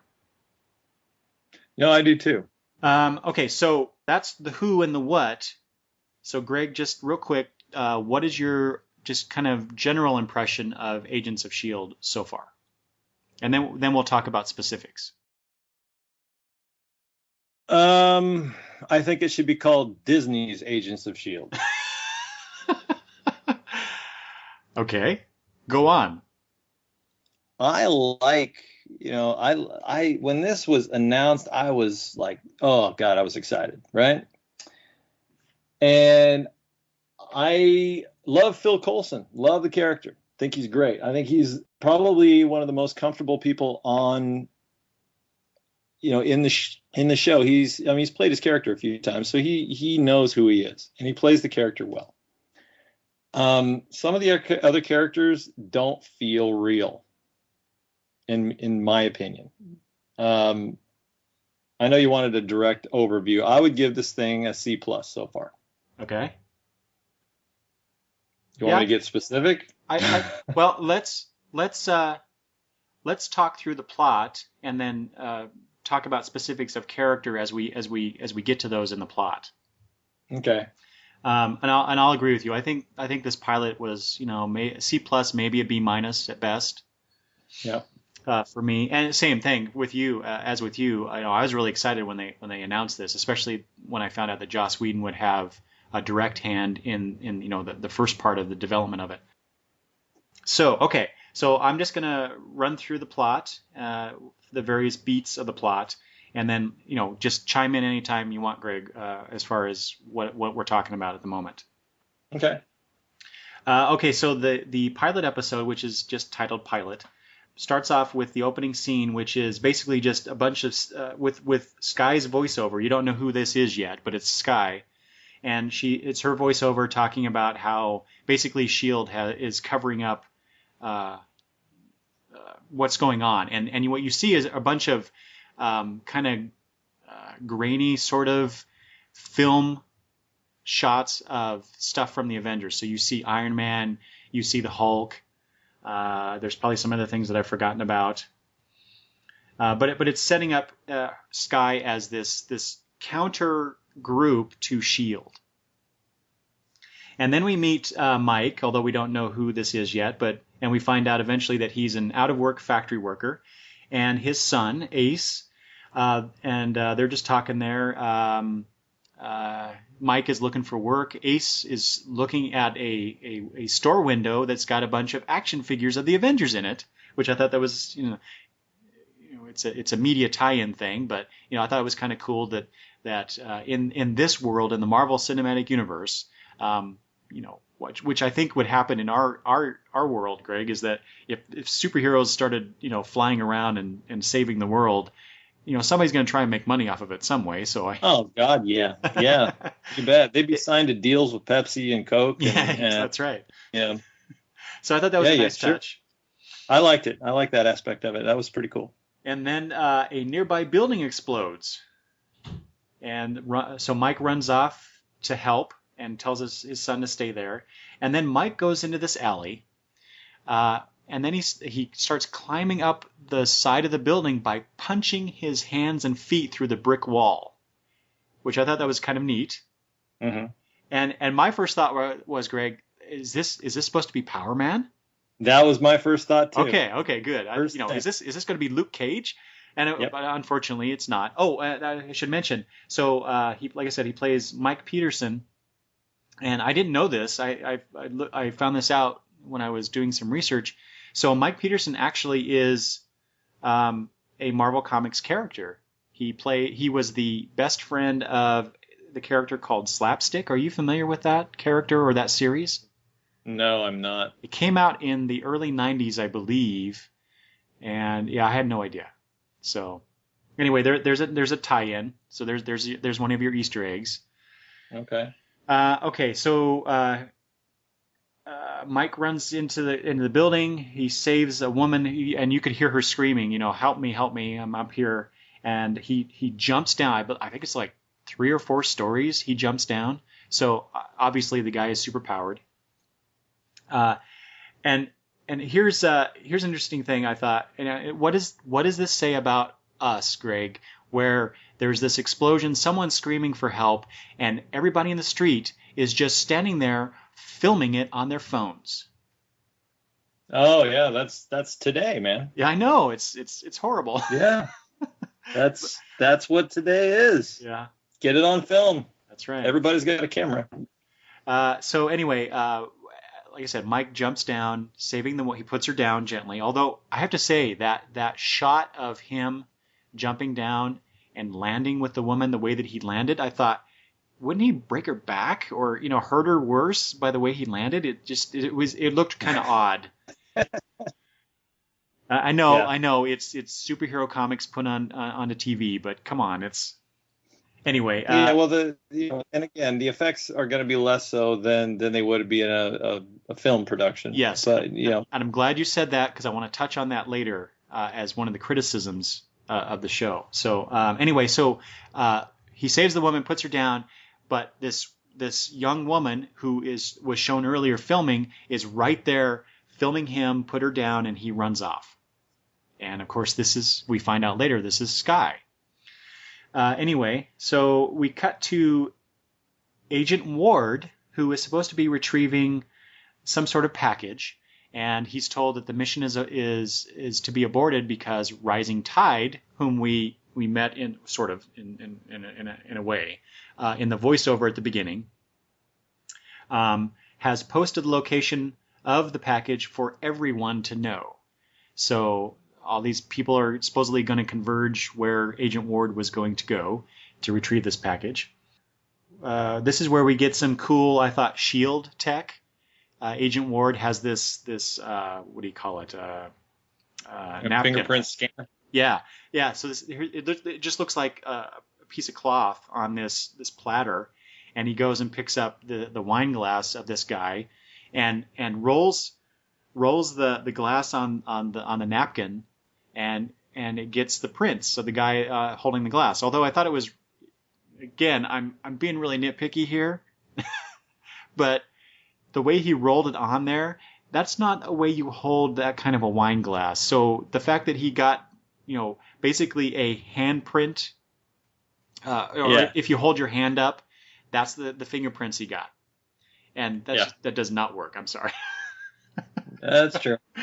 But it was cool to see. And, so he goes up to this apartment, I guess, and he puts his hand up onto this fingerprint scanner with that cloth on there, and he's able to open it up. But first, before he does that, again, the S.H.I.E.L.D. tech, that platter he's holding, he kind of twists it, and it becomes an X-ray scanner, a portable X-ray scanner. So he sees where the vault is behind the fireplace in this room, which I thought that was kind of cool. Yep, I agree. And then we see how he gets the package, but then there's these armed guys come in the room, and you see that Agent Ward he can kick some ass. He's a good fighter. And I liked how he takes that platter and uses it as a weapon, so he throws it at the guy. There's a scene where he what is it, like a glass mixer container, and rams it into the face of another guy, and then he uses like a silverware drawer. He pulls that out and starts beating on the guy from behind it. So he's using his surroundings. I thought that was a really neat shot of him doing that. And we also see this woman who happens to be in the apartment at the time that he's breaking into it, and I loved how she just kind of looks at him, and this is where we get the first bit of kind of Whedon-esque humor in the show. So if you watch any of Joss Whedon's shows, you will recognize this as a staple of his kind of writing. And he just looks at her and says, "Your fireplace is broken."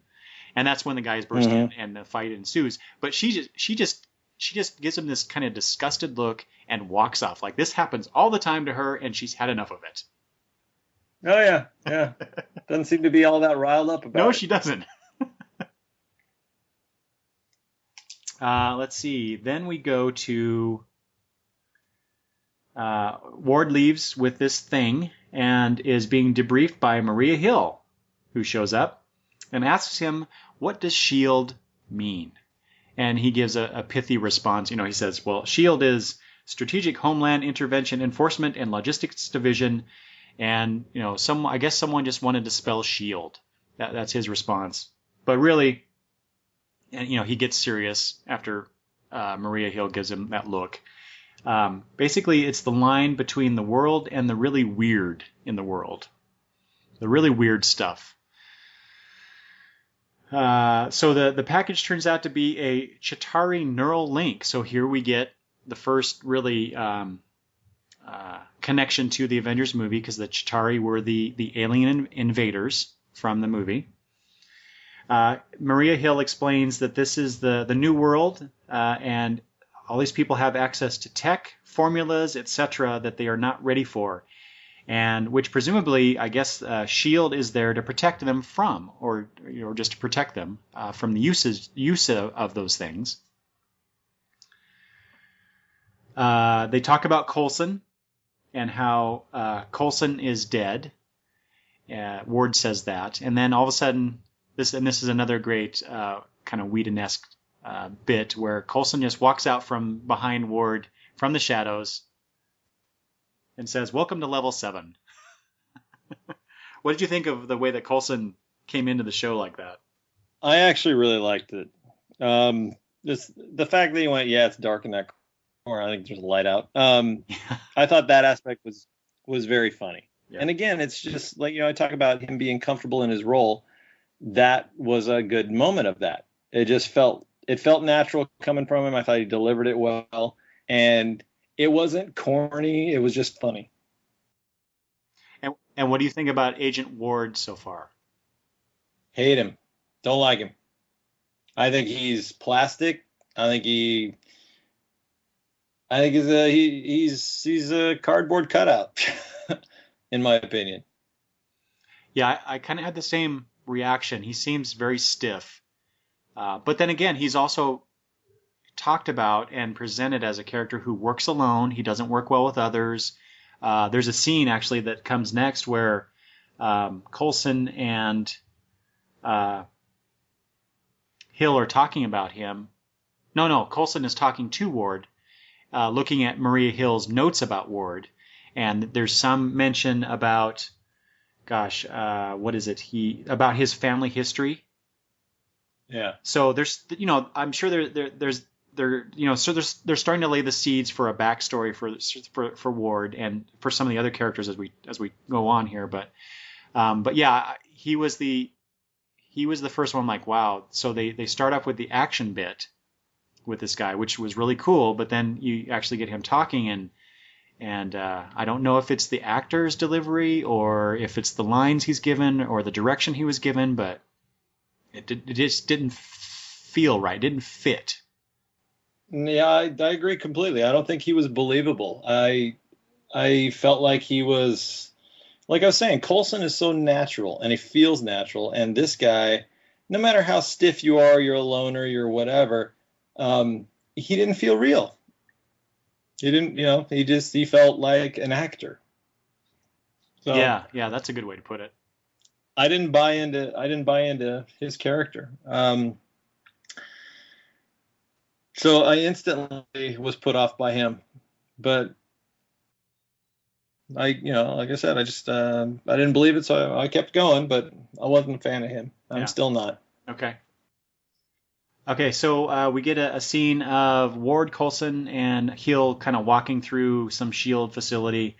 They talk about, so we as an audience get a reason why Coulson is here around because he supposedly died in the Avengers movie, and he refers to how he was dead for 40 seconds, and Hill's like, oh come on, that the time gets longer every time you tell it. It was 8 seconds. But he got patched up and he was sent to Tahiti.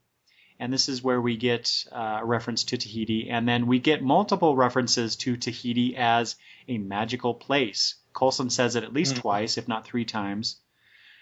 He says it actually again in or somebody says it in the second episode, how Tahiti is a magical place. So it's really interesting how you get this repetition for some of these ideas. So I'm not sure what that means yet. But obviously, if they keep mentioning it, either there's got to be something to it, or it's just them not, the script writers not being very efficient with their words. I hope it's I hope it's the former, not the latter. No, they're referencing something, and I'm getting the feeling that he, obviously he didn't really go to Tahiti. It wasn't Tahiti. He was told it was Tahiti. He was programmed it was Tahiti. You know what I mean? Something along those lines. Yeah. Because when the two, those two agents are talking, they say he doesn't know. Well, he can't know, or whatever it was. Basically, that he wasn't really in Tahiti. It was something else. Right, and so that's where Ron Glass comes in as the doctor, clearing Ward for active duty again after his struggle. They talk about some of the other agents who have no field experience, so he's a little concerned about that, and he's referring to Fitz and Simmons, which we'll meet in a minute. But yeah, Coulson leaves, so they have this little brief conversation. How Hill's telling Ward again how Coulson is now putting together a mobile tactical unit to deal with these situations that she and Ward discussed earlier. Anyway, Coulson leaves, and that's, again, like you said, that's where Hill and this doctor, played by Ron Glass, talk about Tahiti isn't what Coulson thinks it is, and he can never know what that means. Of course, I'm sure he will eventually know, My first thought was, Greg, life model decoy. Yeah, could be. Or I don't know if you heard this, but when they first announced Agents of S.H.I.E.L.D. and they announced that Clark Gregg would be back as Agent Coulson, well, how could that be? He died in the Avengers movie, and Clark Gregg I think maybe it was San Diego even said, "Have you ever heard of the Vision?" Oh, okay. So Android. Yeah. So maybe one of those two things, or maybe I hope actually it's something completely different. Well, yeah, I was wondering if it was like you're saying, some kind of a life decoy, an android robot, some tech kind of thing, or because they keep talking about magical place, Yes. that they have to pull in some kind of other hero that is going to explain the mystery or the miracle of his rebirth. Doctor Strange, perhaps? Well, you never know. You never know. I mean, they could tie it into Asgard for all I know. Yeah, that's true. But yes, so that's what I got from it. Okay, so then we have a scene between Mike and Skye at a restaurant. So Skye has been following Mike, and they talk a bit, and we find out. So this is where we really get to know Skye a little bit, and we find out that she's part of Rising Tide, and that I think we do. Anyway, she really likes to mess with S.H.I.E.L.D. and and we find out she's also freaky good with computers. And she talks really fast and says a lot of things. But she does refer to S.H.I.E.L.D. having cleaned up New York overnight after the battle from the Avengers movie, which I thought that was interesting because after all that destruction from the Chitauri, I realized that S.H.I.E.L.D. is supposed to be this bottomless pit of money. Because they have all this tech and all these agents and they can do all these things, but really rebuilding an entire city, I'm sure they don't mean literally overnight, but still. Well, I guess that explains how New York will be just fine and dandy in the next Avengers movie, perhaps. That was an easy skate across that one. Yeah, Yeah, it was. That was just hey, how can we avoid showing all of this, destruction and whatnot? And yeah, I think that was an easy way to get around it. Yeah. Skye makes a reference to Mike, with great powers comes, but she says a ton of weird crap. So we get the nice little thing. We also get another reference to a Marvel Comics title later. I'll mention that. We also find out that Skye not only is good at computers, but she's a good pickpocket because she takes Mike's ID from him. He wants nothing to do with this crazy notion that he should, at Skye's suggestion, get out in front of this hooded hero thing. She mentions a mask, and he's done. He starts to walk away. Anyway, so he wants nothing to do with it. He leaves. Then we get to a scene where Coulson is recruiting yet another person for his little group, and this is where we are introduced to Agent May, Melinda May. And she's working a desk job, and once she sees Coulson, she's like, no active duty. I'm not supposed to do that. I don't want to do that kind of stuff. But he basically tells her she doesn't have a choice, which I thought was interesting. But wants her to run tactical and to drive the bus. So there's a reference to this bus. Which turns out to be a big jet plane, which apparently S.H.I.E.L.D. used, I think they said back in the 90s, before they got helicarriers. Then we get to the bus, the jet, and we meet Fitz and Simmons, but they kind of refer to them as one, as Fitzsimmons, but the guy is Fitz and the female is Simmons. And Simmons is the one who does has the little line about having, I think, Ward. She's talking to Ward about joining their little journey into mystery, It might be somebody else now. I don't remember. But anyway, so you get the Journey into Mystery title thrown in there. I thought that was really cool. Coulson warns a deck crew guy, don't touch Lola, which is this red. Is it a Corvette? Yeah, it's Corvette. Yeah. So, and I think that's when they refer to Coulson's. Again, we saw this in the movie, but in case people didn't see the movie, Coulson has he's a bit of a has a bit of a nostalgic streak. He likes to collect old things, and Lola is seen as one of those things. But Lola plays an interesting part at the very end of the show, which I thought was cool. Ward finds out that Agent May is part of the team. And then Rising Tide is broadcasting another message as Coulson and company leave on the jet. And then we get this back and forth. Again, Sky doing this voiceover. At the same time, you see the jet flying through the air, and supposedly they're trying to find Rising Tide. And Sky is going on about how S.H.I.E.L.D. will never find them. And then Coulson opens the door to Sky's van, and they take her. So, what do you think so far of Agent May? I actually liked her. I mean, she's the whole strong, silent type, but I like the fact that it's not a guy. And I like the actress, Ming-Na Wen, right? Yeah. I mean, she's going to be one of those characters that is kind of revealed as time goes on, I think. Yeah, we get a little bit more of her in the second episode too. Yeah, I'm fine with her. I think I think she was good. I think she was good. So she was one of the more believable characters. Yeah, definitely. What about Sky?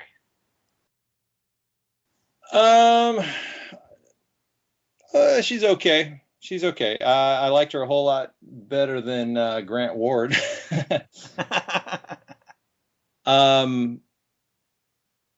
She's kind of the counterpoint to all the serious people. She's supposedly the newbie and internet savvy. She's supposed to be kind of the young hip person, and in the show, and I thought she was all right. I thought she was okay. She was believable for the most part. Mm-hmm. Although, so far we've met Ward and Sky, Fitz and Simmons, and they're all young, pretty people. Well, it's TV, man. I know. It's a conceit of TV. I understand that, but it's like, really? At least we have Coulson. At least we have Agent May. They're a little bit older, but does everybody in Secret Agent Land have to be young and pretty? Well, even May is. Well, she's yes. not a bad I'm not saying she's lady. ugly, but she's not a bad looking lady. Well, yeah, dude, it's TV, man. That's how it goes. I mean, sorry, but that is the way it is. I know. If you're, and this is, we'll get into this, I'm sure, but it's the type of show it is. If this was grim and gritty, we'd have more ugly people, but it's very it's very polished and shiny right now. It is. It very much is. I mean, every scene, whether we're riding in the plane or in a car, or it's all very shiny and polished at this point. Mm-hmm. So how do you feel about that? I don't like it. That's part of my problem. And that's why I referred to it as Disney's Agents of S.H.I.E.L.D. All right. If this is going to be, and I saw some other people discussing this, and I agree, this is supposed to be an elite espionage spy organization. And it's all too family friendly right at this point. I love interjecting humor. I think Coulson's great in the way he interjects his little, those little humor points. And I think we need that. I like that. I don't want it to all be dark and mysterious and whatnot.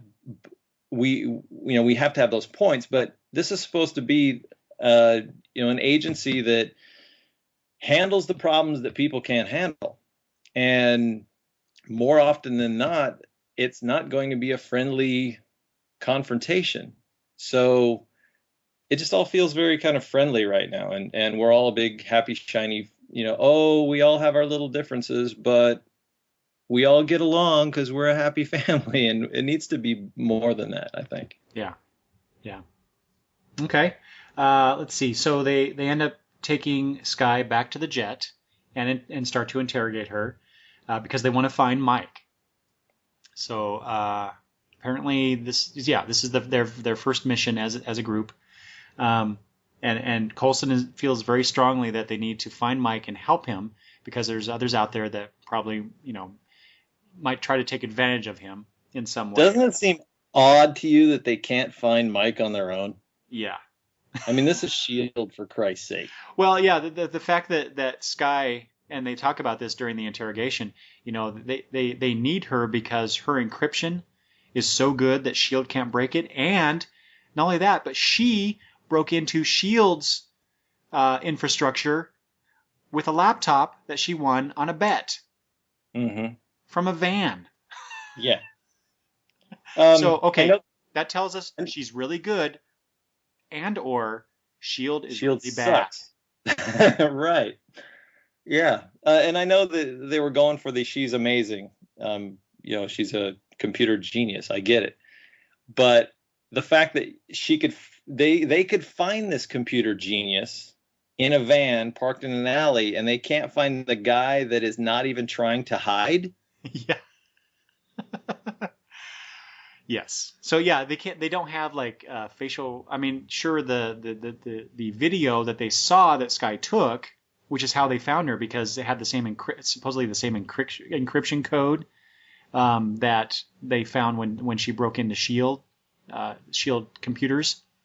That's how they found her. Which, okay, they can do that, but they can't do a facial recognition to find Mike or something. It's just that was one of the weird plot points that didn't quite work. But anyway, they do talk to Sky some more, and she refers to Project Centipede. Of course, they don't know what that is, which I still find that hard to believe. But then we cut to a scene with Mike, who's talking on the phone with his doctor, and he scratches his arm idly, and then you see this glowy tech-looking thing that looks a bit like a centipede. So there you go. Way to hit us on the nose with that. But back to the jet, the bus.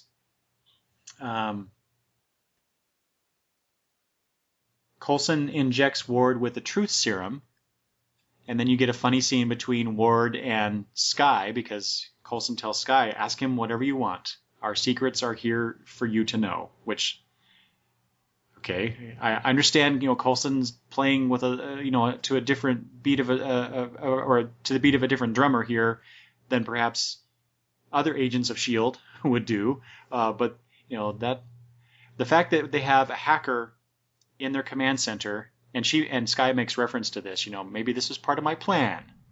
But then to inject this agent with the truth serum so she can get information from him seems really irresponsible of Agent Coulson.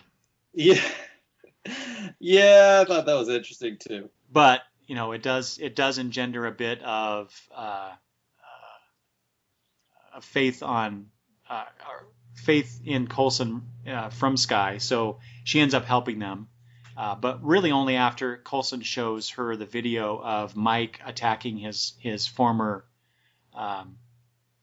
boss at the factory.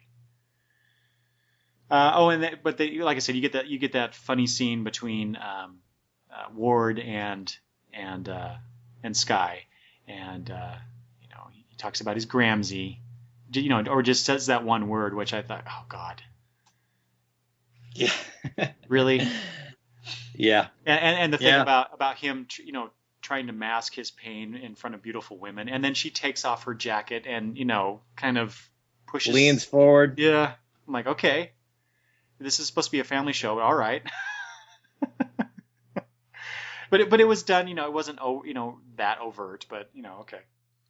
It was funny, I will admit. The Gramsci part though is like, really, come on. I agree. So like I said, we get it. Coulson shows Sky the video of Mike attacking his former boss. But we see the scene unfold, and this is where we see basically the centipede tech, really starting to affect Mike, really starting to affect his mind, and he gets really aggressive. And I don't know what that was. He pulled this thing off of this piece of equipment, and it looks really heavy, supposedly, I guess. It's a tank off of a forklift. Yeah. Is it a tank? Okay. So he pulls his tank off, and then he's talking to his boss and basically saying, "No, you're the bad guy here. You're the problem," and he's the hero. And then it looks like to me, Greg, it looked like he hit the guy with this big ass tank. Yeah, well, that's what it looked like. Yeah. And I thought, oh my God, did he just kill him? But of course, this being an 8 o'clock show on ABC, no, he didn't kill him. He's in the intensive care unit, but he's not dead. Although I don't see how that's possible. Yeah, yeah. When he just got done shoving an entire container over there with one hand, and then swings that heavy metal tank at the guy, that would probably crush his head like a melon. But exactly. All right. Exactly. All right. Well, again, it's just like really pretty people on TV. This is one of those conceits. But the boss wasn't pretty. There you go. That's right. Ugly people die in TV and movies. Good thing I'm not in the movies. All right. Let's see here. So, and this is okay. So we're back to the plane. Sky kind of likes Coulson's style, she tells him, and that's where she hands over Mike's identity, and they go off after him. But they also mention the second time that Tahiti as a magical place is mentioned. So again, we get that. Let's see here.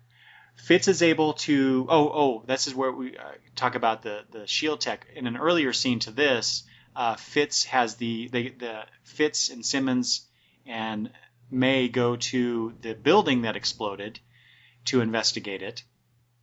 And Fitz has these little robot floaty things that the Seven Dwarves, named after the Seven Dwarves. Yeah, there's your. I thought that's what you were referring to when you said Disney's Agents of S.H.I.E.L.D.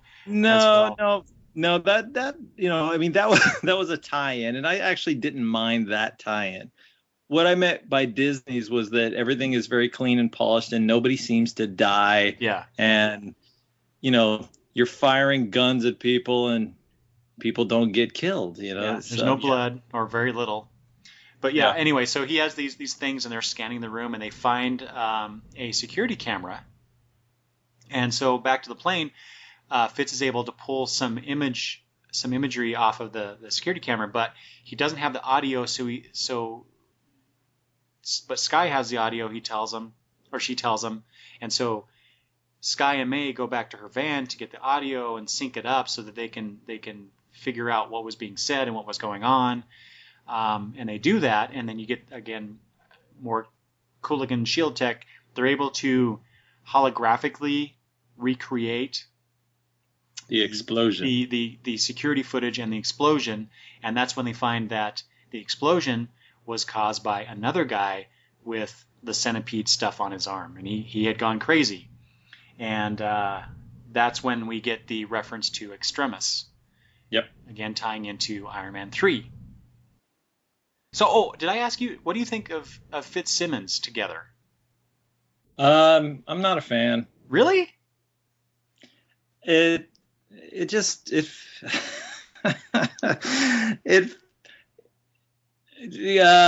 feels too cute. Okay, I'll grant you that. But it is cute. It just feels too cute. I wish it was a little less cute. Yeah. Well, okay. I love the fact there's a couple things I love about these characters. One, I love their dialogue. I don't always hear everything they say because they're talking so fast and over each other, but I like that aspect. I like the fact that they're both, I believe he's Scottish and she's British, so we get a little bit of other nationness about it. I do like that. It's not just a bunch of Americans. I like that aspect. I do, and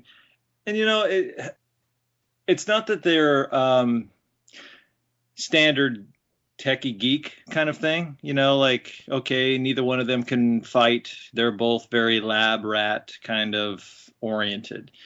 I'm not expecting everybody to be a genius and kick an ass at the same time. It's just not realistic. Mm-hmm. But it, I think it's just some of their interaction was a little too cutesy. I do like the fact when they run up against a problem, they say, well, it can't be done. And I don't want to jump ahead, but Coulson gives them a different speech, and I'm just such a huge Coulson fan. I don't know why. I just love that guy. And I think his character it just works for me. He's not a total badass looking guy, but you can tell he's serious, but yet he's got a sense of humor. He seems like a whole person. You know what I mean? Mm-hmm. Oh yeah, definitely much more than these other characters so far. So far, they just feel kind of cardboard and cut out. Like, okay, we need a badass. Yeah, we need the computer person. And we need a science geek. And we need Coulson just feels like a real person. So that's why I'm such a fan of his. So yeah. Anyway, go on. And the other thing I just want to mention about Fitzsimmons. I love how Simmons kind of pushes Fitz and is able to get him to accomplish things. So it's obvious she's kind of the dominant personality of these of the two. Dude, you're married. You know how it is. yeah. And so we get that a little bit here with the whole audio video thing. She's like, well, what about this? And he's like, oh yeah, that one. Oh yeah, I could do that now. And then there's that scene later too that you mentioned. We'll get to that where she kind of pushes him as well, or not pushes him, but frames the situation in a way that allows him to move past his anxiety about it. So I like that. Yeah. Yep. Okay, we go back to Mike, who goes to the hospital to meet the woman that he saved, which Sky referred to the woman earlier when they were in the restaurant. I thought this was kind of funny. This woman wants to thank you, she tells him, and maybe to thank you. Yeah. And so you think, well, maybe Mike's him going to the hospital and meeting with this woman, maybe he's coming around to what Sky suggested earlier. Not to hook up, but necessarily, but to take his role as a hero. Yeah, exactly. Only we find out very quickly that this woman isn't just some innocent bystander in a building explosion. She's the doctor that he's been talking to and referring to. So she's the one that gave him the tech. She tells Mike that the people who gave her that tech does not want to be revealed, and that Mike needs to disappear. And they have a conversation. And before Mike leaves, he mentions that he isn't. So she says Mike Peterson needs to disappear, and he says, "I'm not that guy anymore." And that this is an origin story, which I thought that was on one hand I thought it was kind of cool, but at the same time I was like, really? Mm-hmm. Really too on the comic book nose, I guess. Yeah, but I agree with you. Part of me was like, yeah. Then I thought about it for a minute. It's like, yeah, that is kind of. We go back to the plane. We talked about the holographic recreation, and Simmons also is examining some stuff that she found at the building site, and examining it, and she gets all excited because it's oozing now, and she's a biochemist, so that kind of stuff excites her. Anyway, she finds out that what's part of this goo, this equipment is there's a bunch of gamma radiation, so you get the Hulk connection, and also whatever it is derived from the super soldier serum from Captain America. So we're getting the greatest hits of the Avengers all thrown into this one episode. Yeah. I'm surprised that we didn't get more references to Stark Tech, but anyway. So like I said before, Sky and May go back to Sky's van. They're at the van. They just uploaded the audio, and Sky. There's a little scene where Sky takes what looks like an SD card or some sort of chip and sticks it in her bra. What's that about? I forgot. Totally forgot. So remember that scene, Greg, at the beginning, towards the beginning when they're in the restaurant, Sky and Mike, And they do this. They show this twice. So they show her grabbing some sugar packets and placing them on the table. Mm-hmm. And even Mike looks at this. And she's playing 3-card Monty with them. And then she does that. I'm like, what the heck is that about? So there are some interesting, although we don't know how and why yet, aspects to her personality that I'm actually looking forward to finding out more about, because they're throwing these little tidbits in. Anyway, so back at the van, so she palms not the right word, but she palms this chip or whatever this thing is, and then Mike opens up the van and fights with May and knocks her out, and then he grabs his son, throws him in the van. Well, not throws him, but brings him in the van and tells Sky to drive, and because he wants Sky's help to help him disappear. Back at the plane, Simmons tells Coulson that Mike will explode because of the extremis stuff. It's not a matter of calming him down. It's a matter of this will happen. And so we need to get him away from people before it happens. I think it was Fitz who says, but if we kill him, then basically the biochem reaction stops, and so he won't be a danger. And then at the same time, you're seeing Agent Ward in the background as this discussion's going on. He's getting his big-ass rifle ready. Yep. So he's already anticipating this need, which is true to this character so far that we've found out about him. So I thought that was a nice touch, and you can see that Coulson's uncomfortable with it.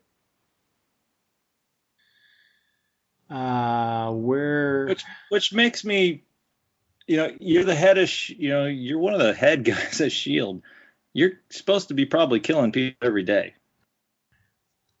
Yeah, but a lot of the things I think that you are responding to about Coulson, this makes sense to me about him, that he, even though he may have to do those kind of things, doesn't mean he necessarily likes it or he's even used to it. No, I understand that. And the used to it part I don't agree with. The liking it, I don't think he likes it, but he should be used to it at this point. If you have gotten to where you are in these kind of ranks up in the S.H.I.E.L.D., up on the ladder, there's no way you couldn't be used to it at this point. It would have to be part of your job. Yeah, I agree. He would have had to have done that stuff. Yeah, that's true. But maybe his death and resurrection has given him a new perspective that he's subscribing to now. Well, I guess we'll find out. Let's see. So we go back to the van, and Sky is running a computer program or whatever, trying to delete Mike from everything, I guess. But we find out that she's also sending S.H.I.E.L.D. a message by hacking into their system again to let them know where she is. And this is about the time where Fitz and Simmons, they're telling Coulson the situation, and they can't do anything. This is what you referred to earlier. And Coulson, when they say we have less than an hour, there's no way, and he yells at them. What does he say? Well, he's just basically saying, never tell me it can't be done. Just, yeah. You are who you are. Get it done. Yeah, it's on you. Get it done. Which I thought, wow, that's pretty badass for Coulson so far. To put. But I love that. Yeah, it was a great scene. But to put that pressure on these two young agents who have no field experience, it's to say it's on you. So if something goes badly, how bad are they going to feel? Well, but again, look at who you're working for, and look at the kind of organization you are in. This is the job. So, it's like being a Marine or something, dude. It's this is the job. Figure it out. Yeah. And there's not going to be any, when the world is at stake, it's not, oh, well, you tried your best. That's all that's important. No, we're not playing soccer here. It's you got to figure it out. So I loved that scene. It gave me more of a respect for Coulson again, and it just made him feel like a boss. instead of just, hi, I'm your friendly go-to guy. It actually made him feel like he's in charge. Yeah, and it did show, there's a bit of an edge to him when needed. So that was good to see. And this is about the time where the scene that I mentioned earlier, where Fitz is kind of freaking out about coming up with a way to stop the extremis explosion, and Simmons is like, okay, pretend it's an exam, and that kind of calms him down, and he gets focused again. So you get that nice little interaction between those two characters. Let's see, the S.H.I.E.L.D. tracks Mike and Skye down to the van. And Coulson goes up with that what do you call those things? The loudspeaker thing, and just says, "Hey, we're here to help. Don't freak out." Yeah. Which, I love his really direct quality about these situations. And he has a conversation with Mike later where he's just right there, right up to Mike. Explain the situation. This is how it is. This is how it should go down. I really like that aspect of him. But then Mike basically kicks the van door out, takes out a couple cops that are right there. And did you see that really quick scene, Greg, where Coulson basically just kind of leans back really fast? Yeah. And it goes right over him. So I'm like, okay, either he's really good at that kind of stuff, or maybe this ties into the whole Tahiti magical place life model decoy perhaps thing. I was wondering about that too. And when that van flew open, did you notice nobody got hurt? Yeah. Well, not that we don't see it, but I think we did see one of the cops get hit by the door really quickly, though, but we don't see the aftermath of it. Well, I would have to slow it down and look again, I think, because to me, I thought I watched it and it miraculously missed everybody. Maybe that's true. Maybe, yeah. Okay, so Mike runs off with his son and Skye, and I think was it a train station or a bus station? I can't remember which one it was. I think they mentioned the train, but I'm not sure on that one. I'm sorry. Anyway, so Skye, and this is where we see her a little bit being able to improvise and think tactically a little bit. She sees this group of guys walking towards them, and she kicks one of them in the crotch. Yeah. And says, "You're right. He is a little bitch." Yeah. And of course, the guys all go after Mike. I thought that was an interesting turn of events. So yeah. This allows Skye to get away with Ace. Coulson runs into and has some agents take Ace out of danger. In the meantime, Mike's doctor appears with a guy dressed as a cop, and he's got a gun, and he's out to kill Mike. So Mike ends up getting Skye again and runs up some floors, I guess, which I thought that was really weird. Why would you go up? But then I always have that problem in movies and TV shows where we see characters go up a structure when they're trying to get away from something. Well, but when you're in a panic situation, you're just looking for an open path. And I think that has something to do with it. Sure. You're not really thinking logically, and I'm sure he, his brain's being affected by all the stuff. He's just kind of in a flight, fight or flight kind of mode. So he sees an open path that just happens to be stairs. Yeah. Or whatever. Yeah. So they go up, and that's where the fake cop comes in. He shoots Mike, and he goes over the edge and crashes down on the floor. And then we see Agent May kicking ass and taking names, because she just comes in and whacks the guy in the leg, knocks him down, and I thought that was a pretty cool scene. So we see that she can handle herself. Then we're down at on the floor, and Mike you see the extremis stuff starting to glow more, and he's getting ready to blow up, and Coulson comes and puts his gun down and walks towards Mike very calmly, and they have a conversation. Mike basically soliloquies for a bit about being a good man who is now under the heel of gods now. How are good men supposed to be in a world where there are gods that can just step on you? I actually like that speech. Yeah, and from what I can tell from people other people I've listened to talking about this and reading stuff online, a lot of people seem to react very positively to that speech. He says Mike tells Coulson he could be a hero, and Coulson tells him he's counting on it. And then you get that wonderful reaction shot of Coulson where Mike gets shot in the head and falls down, and that reaction shot with Coulson is really quick, but usually he's surprised and dismayed that it came to that. So you think, because Coulson had told Ward, take the shot only if you need to, and then so apparently Ward thought that was what he needed to do.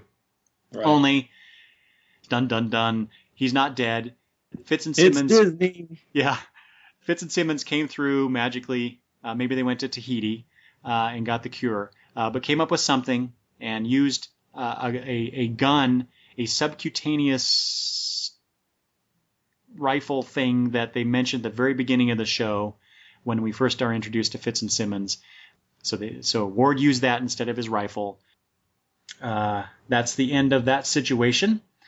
Later on, one of the ending scenes, here we get to the end of the show, Coulson's talking to Skye about his offer to join the group, and they get a call from Ward and the others saying that there's an 084 in progress, which ties into the second episode, and Coulson tells Skye she has about 10 minutes to decide whether she's going to join or not. And she's like, 10 minutes? It's going to take a lot longer to get to the airfield than that.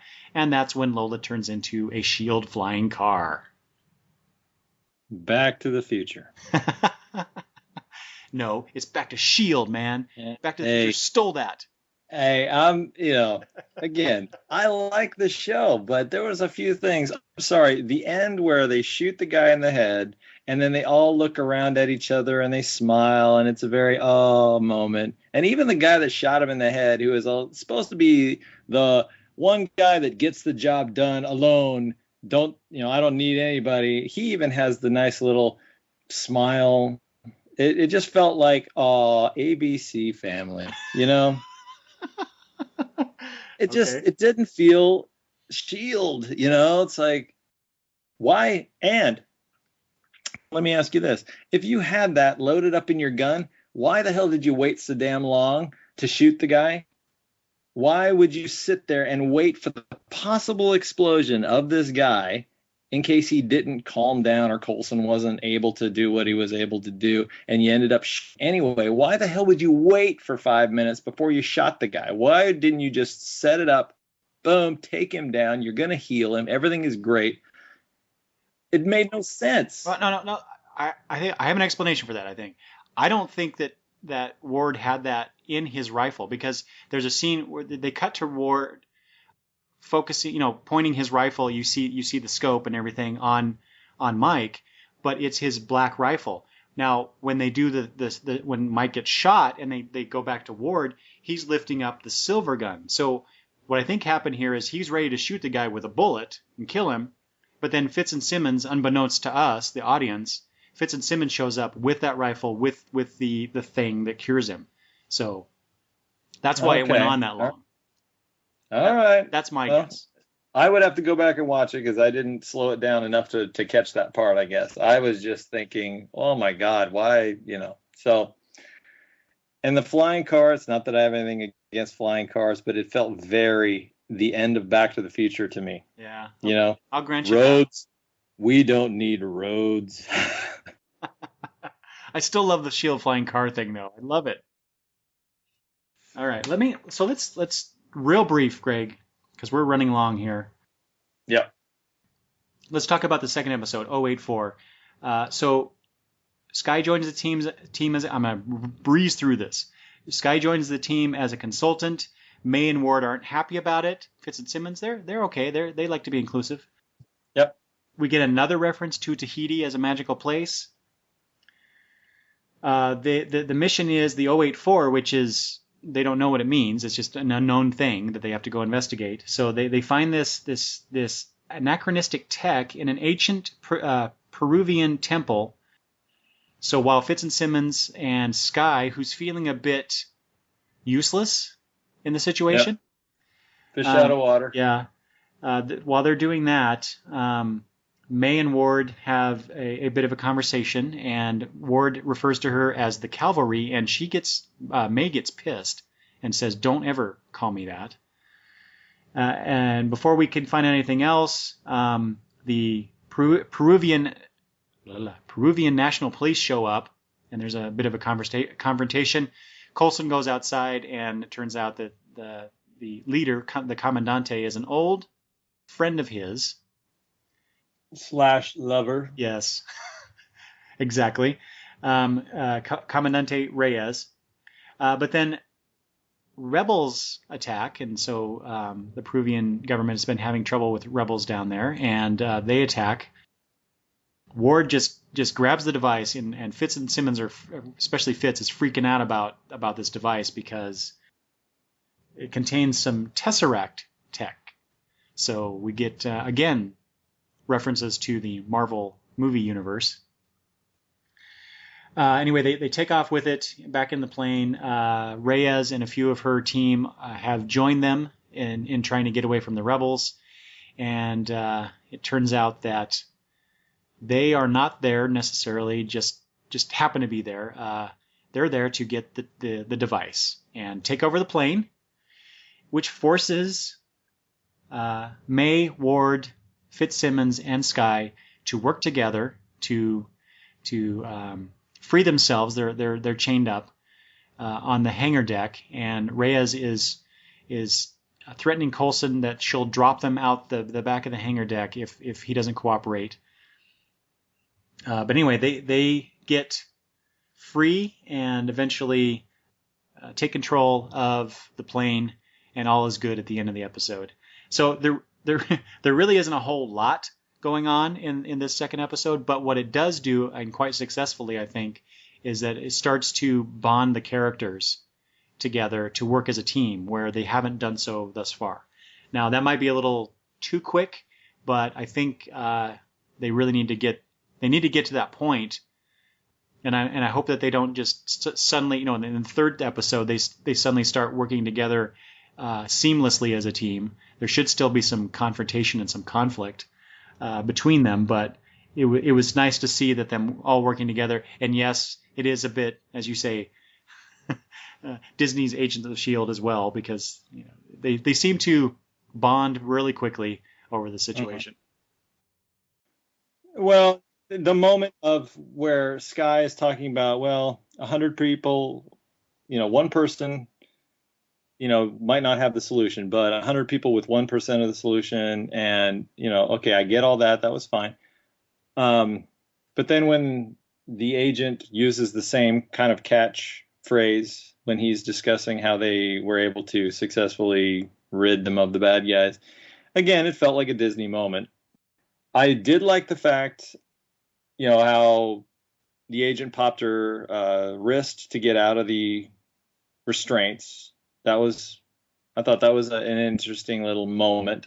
And there was some funny moments too. The Fitz and Simmons, when they're worried about the Tesseract technology in the back of, I think it was Fitz or something, or one of them said something about, "Can I get you anything while I go check on the device fueled by evil sitting in the cargo hold," or something like that.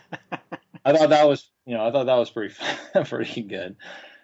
And I liked seeing Sam Jackson in there. Oh yeah, I was going to mention that, but yeah. So yeah, at the very end, so it was almost like a Marvel post credits movie scene. Yeah, for this episode, where Samuel L. Jackson shows up and yells at Coulson for destroying his plane.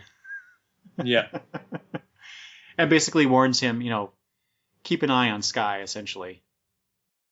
And which is good, because before that scene, we see, they're all on the hangar deck, the open hangar deck, watching a rocket fly up to deliver that Tesseract device into the sun, I guess. And they're, Fitz and Simmons are drinking beer and handing them out, and it's. I think it was Simmons who said, it's good to, after a mission like that, it's good to unwind. And everybody's all feeling good, and the camaraderie is there, and blah blah blah, and Skye she gets a message on her phone, and she walks away. Her reply to that message is, and it's from Rising Tide. Her reply is, "I'm in." and then that's the end of that scene. So there's still something going on with her that will hopefully be introduced to over time, and it won't just be thrown at us in like the third episode or anything like that. But so that'll be good. Yeah. Okay. So, Greg, what do you think about Agents of S.H.I.E.L.D. in general? What do you think it was a successful? Like, let's talk about the pilot real quick. Was it a successful pilot, a TV pilot? Was it a successful Marvel TV pilot? I think so, in the aspect that they tied it into what people know. I mean, you have to do that. I think it needs to be, again, less family friendly. And I know that the Avengers was a massive hit because it appealed to ages, from little to old. And I know they're trying to recapture that kind of thing, but this is a different organization. This is supposed to be spies and espionage and other worlds and all this kind of stuff. So I think it needs to be a little harder. I'm not talking Sons of Anarchy or Walking Dead, but it needs to have more of an edge to it to be something that people are going to really grab onto. I think right now it's something that grabbed people in the beginning, and it was like, oh, it's Avengers related, we're going to watch it. But I think it's going to die quickly if they don't do some changes. And die quickly, do you mean because the general audience won't Yes, I think it's come into it, or just people like us? I think the large amount of people are not going to follow it. I think the people that are fans are going to stick around longer for the hope that it gets better. But it doesn't have currently, I don't think it's got enough meat that is going to pull people in to keep them watching every week, unless they do some kind of adjustments. Mm-hmm. That's, I think we are the ones that are going to stick with it longer, hoping for it to be as great as it possibly could be. What do you think? Well, I probably have less demanding opinion about it because I simply I accept the fact that this is an 8:00 ABC show. There's only so much they're going to do as far as ramping up the the adult factor, the edgy quality that you referred to. So mm-hmm. what we're going to have what they're going to have to do is just have really good characters that people respond to, and have really good adventures, per episode. And for this fan's taste, they need to build up a mythology within the show that isn't always tied. And I understand why they're doing it, and it's only 2 episodes in. Yeah. But they're tying it a lot to what we've seen in the movies. I get that. That's totally understandable. But they need to build up something within their own context that's not always tied to the movies. No, I agree with that. I agree. It can't always be dependent upon the Avengers to do well. So do you think we run that they're running the risk of maybe lessening anticipation for, say, the next Avengers movie or the next Marvel films that are coming out by having a Marvel cinematic presence week to week? Or do you think it will help bolster that anticipation? I think the movies are going to pull in people no matter what if the movies are done well. Getting a Thor movie in a few months is not any less exciting to me because Agents of S.H.I.E.L.D. hasn't blown my doors off. You know what I mean? Mm-hmm. I'm still anticipating the Avengers movie next year and being excited for it. I look at them as different things. They're all different properties. They're owned by the same company, but they're all different properties, and they're all going to be treated differently. So I don't think it's going to lessen. I think what it could do is it could pull people in if the show does well and if it is a hit, it's gonna bolster it, but I don't think it's gonna take away from it. You know what I mean? Mm-hmm. Yeah, I'm with you on this. I thought I would just ask the question to see what you thought about that. I hope they ramp it up a little bit. Yeah. And I know I've been talking a lot about it needs to be edgier or what have you. I like family friendly fare as well, but it's just in the context of what it is. It seems a little too. There doesn't feel any real risk.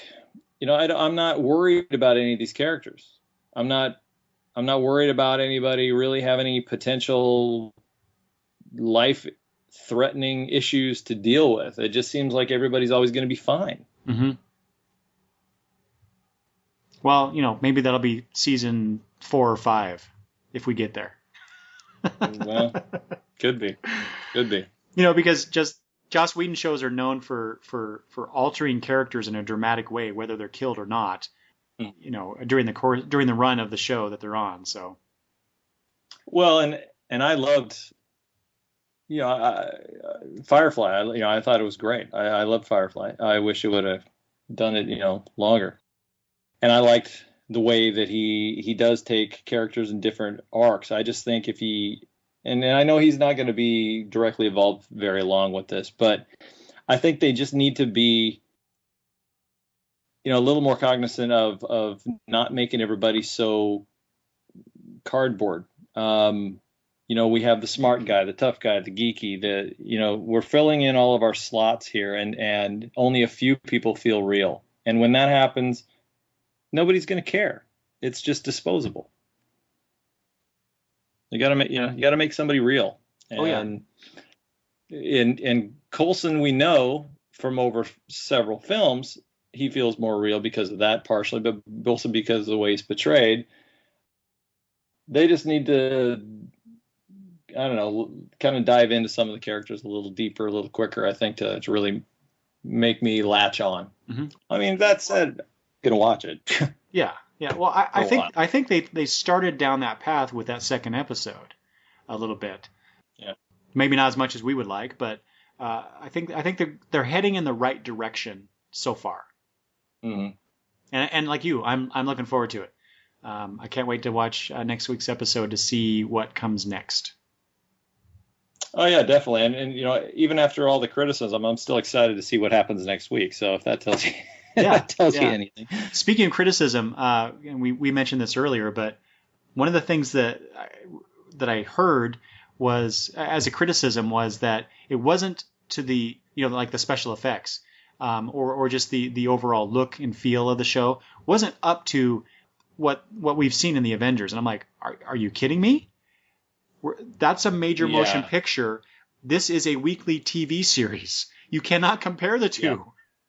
Yeah. No, that didn't bother me. You know what? I actually feel differently. I think that when Fitz and Simmons were, they had the Stark kind of tech where you're dragging your fingers around in the little digital version of whatever they're doing, and they're reaching up there and they're twisting it from side to side and pulling things out of it. I actually thought that was done well. Whether it was the miming of the characters and the combination of how it was done, I actually thought that was done very well. Mm-hmm. But I guess to speak to the criticism, there were some scenes where it was like, yeah, that's a digital background kind of thing. But it's TV. It's not it's not a movie. So we can't, they don't have that kind of money. It doesn't matter that this is coming out of Avengers and it's part of Marvel Studios and Disney property and all that stuff. They only put so much money into a TV series. It doesn't matter who was behind it and what it came from. So it's those kind of criticisms I can't give any credence to really. So no. I mean, you gotta take into consideration what you're dealing with. Yeah. So I agree. I didn't have any problem with that. I mean, the moment in the pilot episode where the guy jumped out of the window, landed on the ground, and the cement splintered under his feet, you could look at that and go, okay, that was a little less dramatic than it could have been. But again, it didn't bother me because I knew, like, we're dealing with TV here. So. Yeah. Now that's not to say that they shouldn't try to produce better visual effects or, come up with something better in general, just because it's TV. Well, yeah. But yeah. But yeah. And then you got to know its limitations. Yeah. And there were some criticisms that I heard or read about against Coulson. For his acting, or just they don't like the character. Oh, really? Oh, yeah. I love him. He's great. Different strokes for different folks and all that, right? But wow, if you don't like Coulson from the films, and that's basically what some of these people are saying is like, why did you bother watching the show then? Well, and I like following on Twitter or Facebook. There are groups or what have you that people will get on there and comment about, oh my God, these people are horrible. It's like, why are you following them then? Just to be on there telling everybody that you hate them? Oh. I don't understand that. Why would you waste your day being in a group or on a site or what have you, basically just knocking absolutely everything about this, whether it's a band or a movie or whatever, and saying they're no talent or what have you. I don't understand why somebody would. I don't have that much time in my day, so why would you waste your time? I don't get it. Yeah. Okay, well, speaking of time, Greg, I think it's time we got out of here. We've been talking for quite a while. You got it, buddy. Let us know what you think. Let me know what you think. Email me at longboxreview@gmail.com, or you can leave voicemail at 208-953-1841, or you can leave comments at the blog. Greg, thank you so much for joining me today. I really appreciate that. Thank you for having me. And remind the folks where they can find you out in the digital universe. ToxicCotton.com, CoverMeScreenPrinting.com, and StoutStudios.com. All right, and I am at longboxreview.wordpress.com. Thanks for listening, everybody. Bye-bye.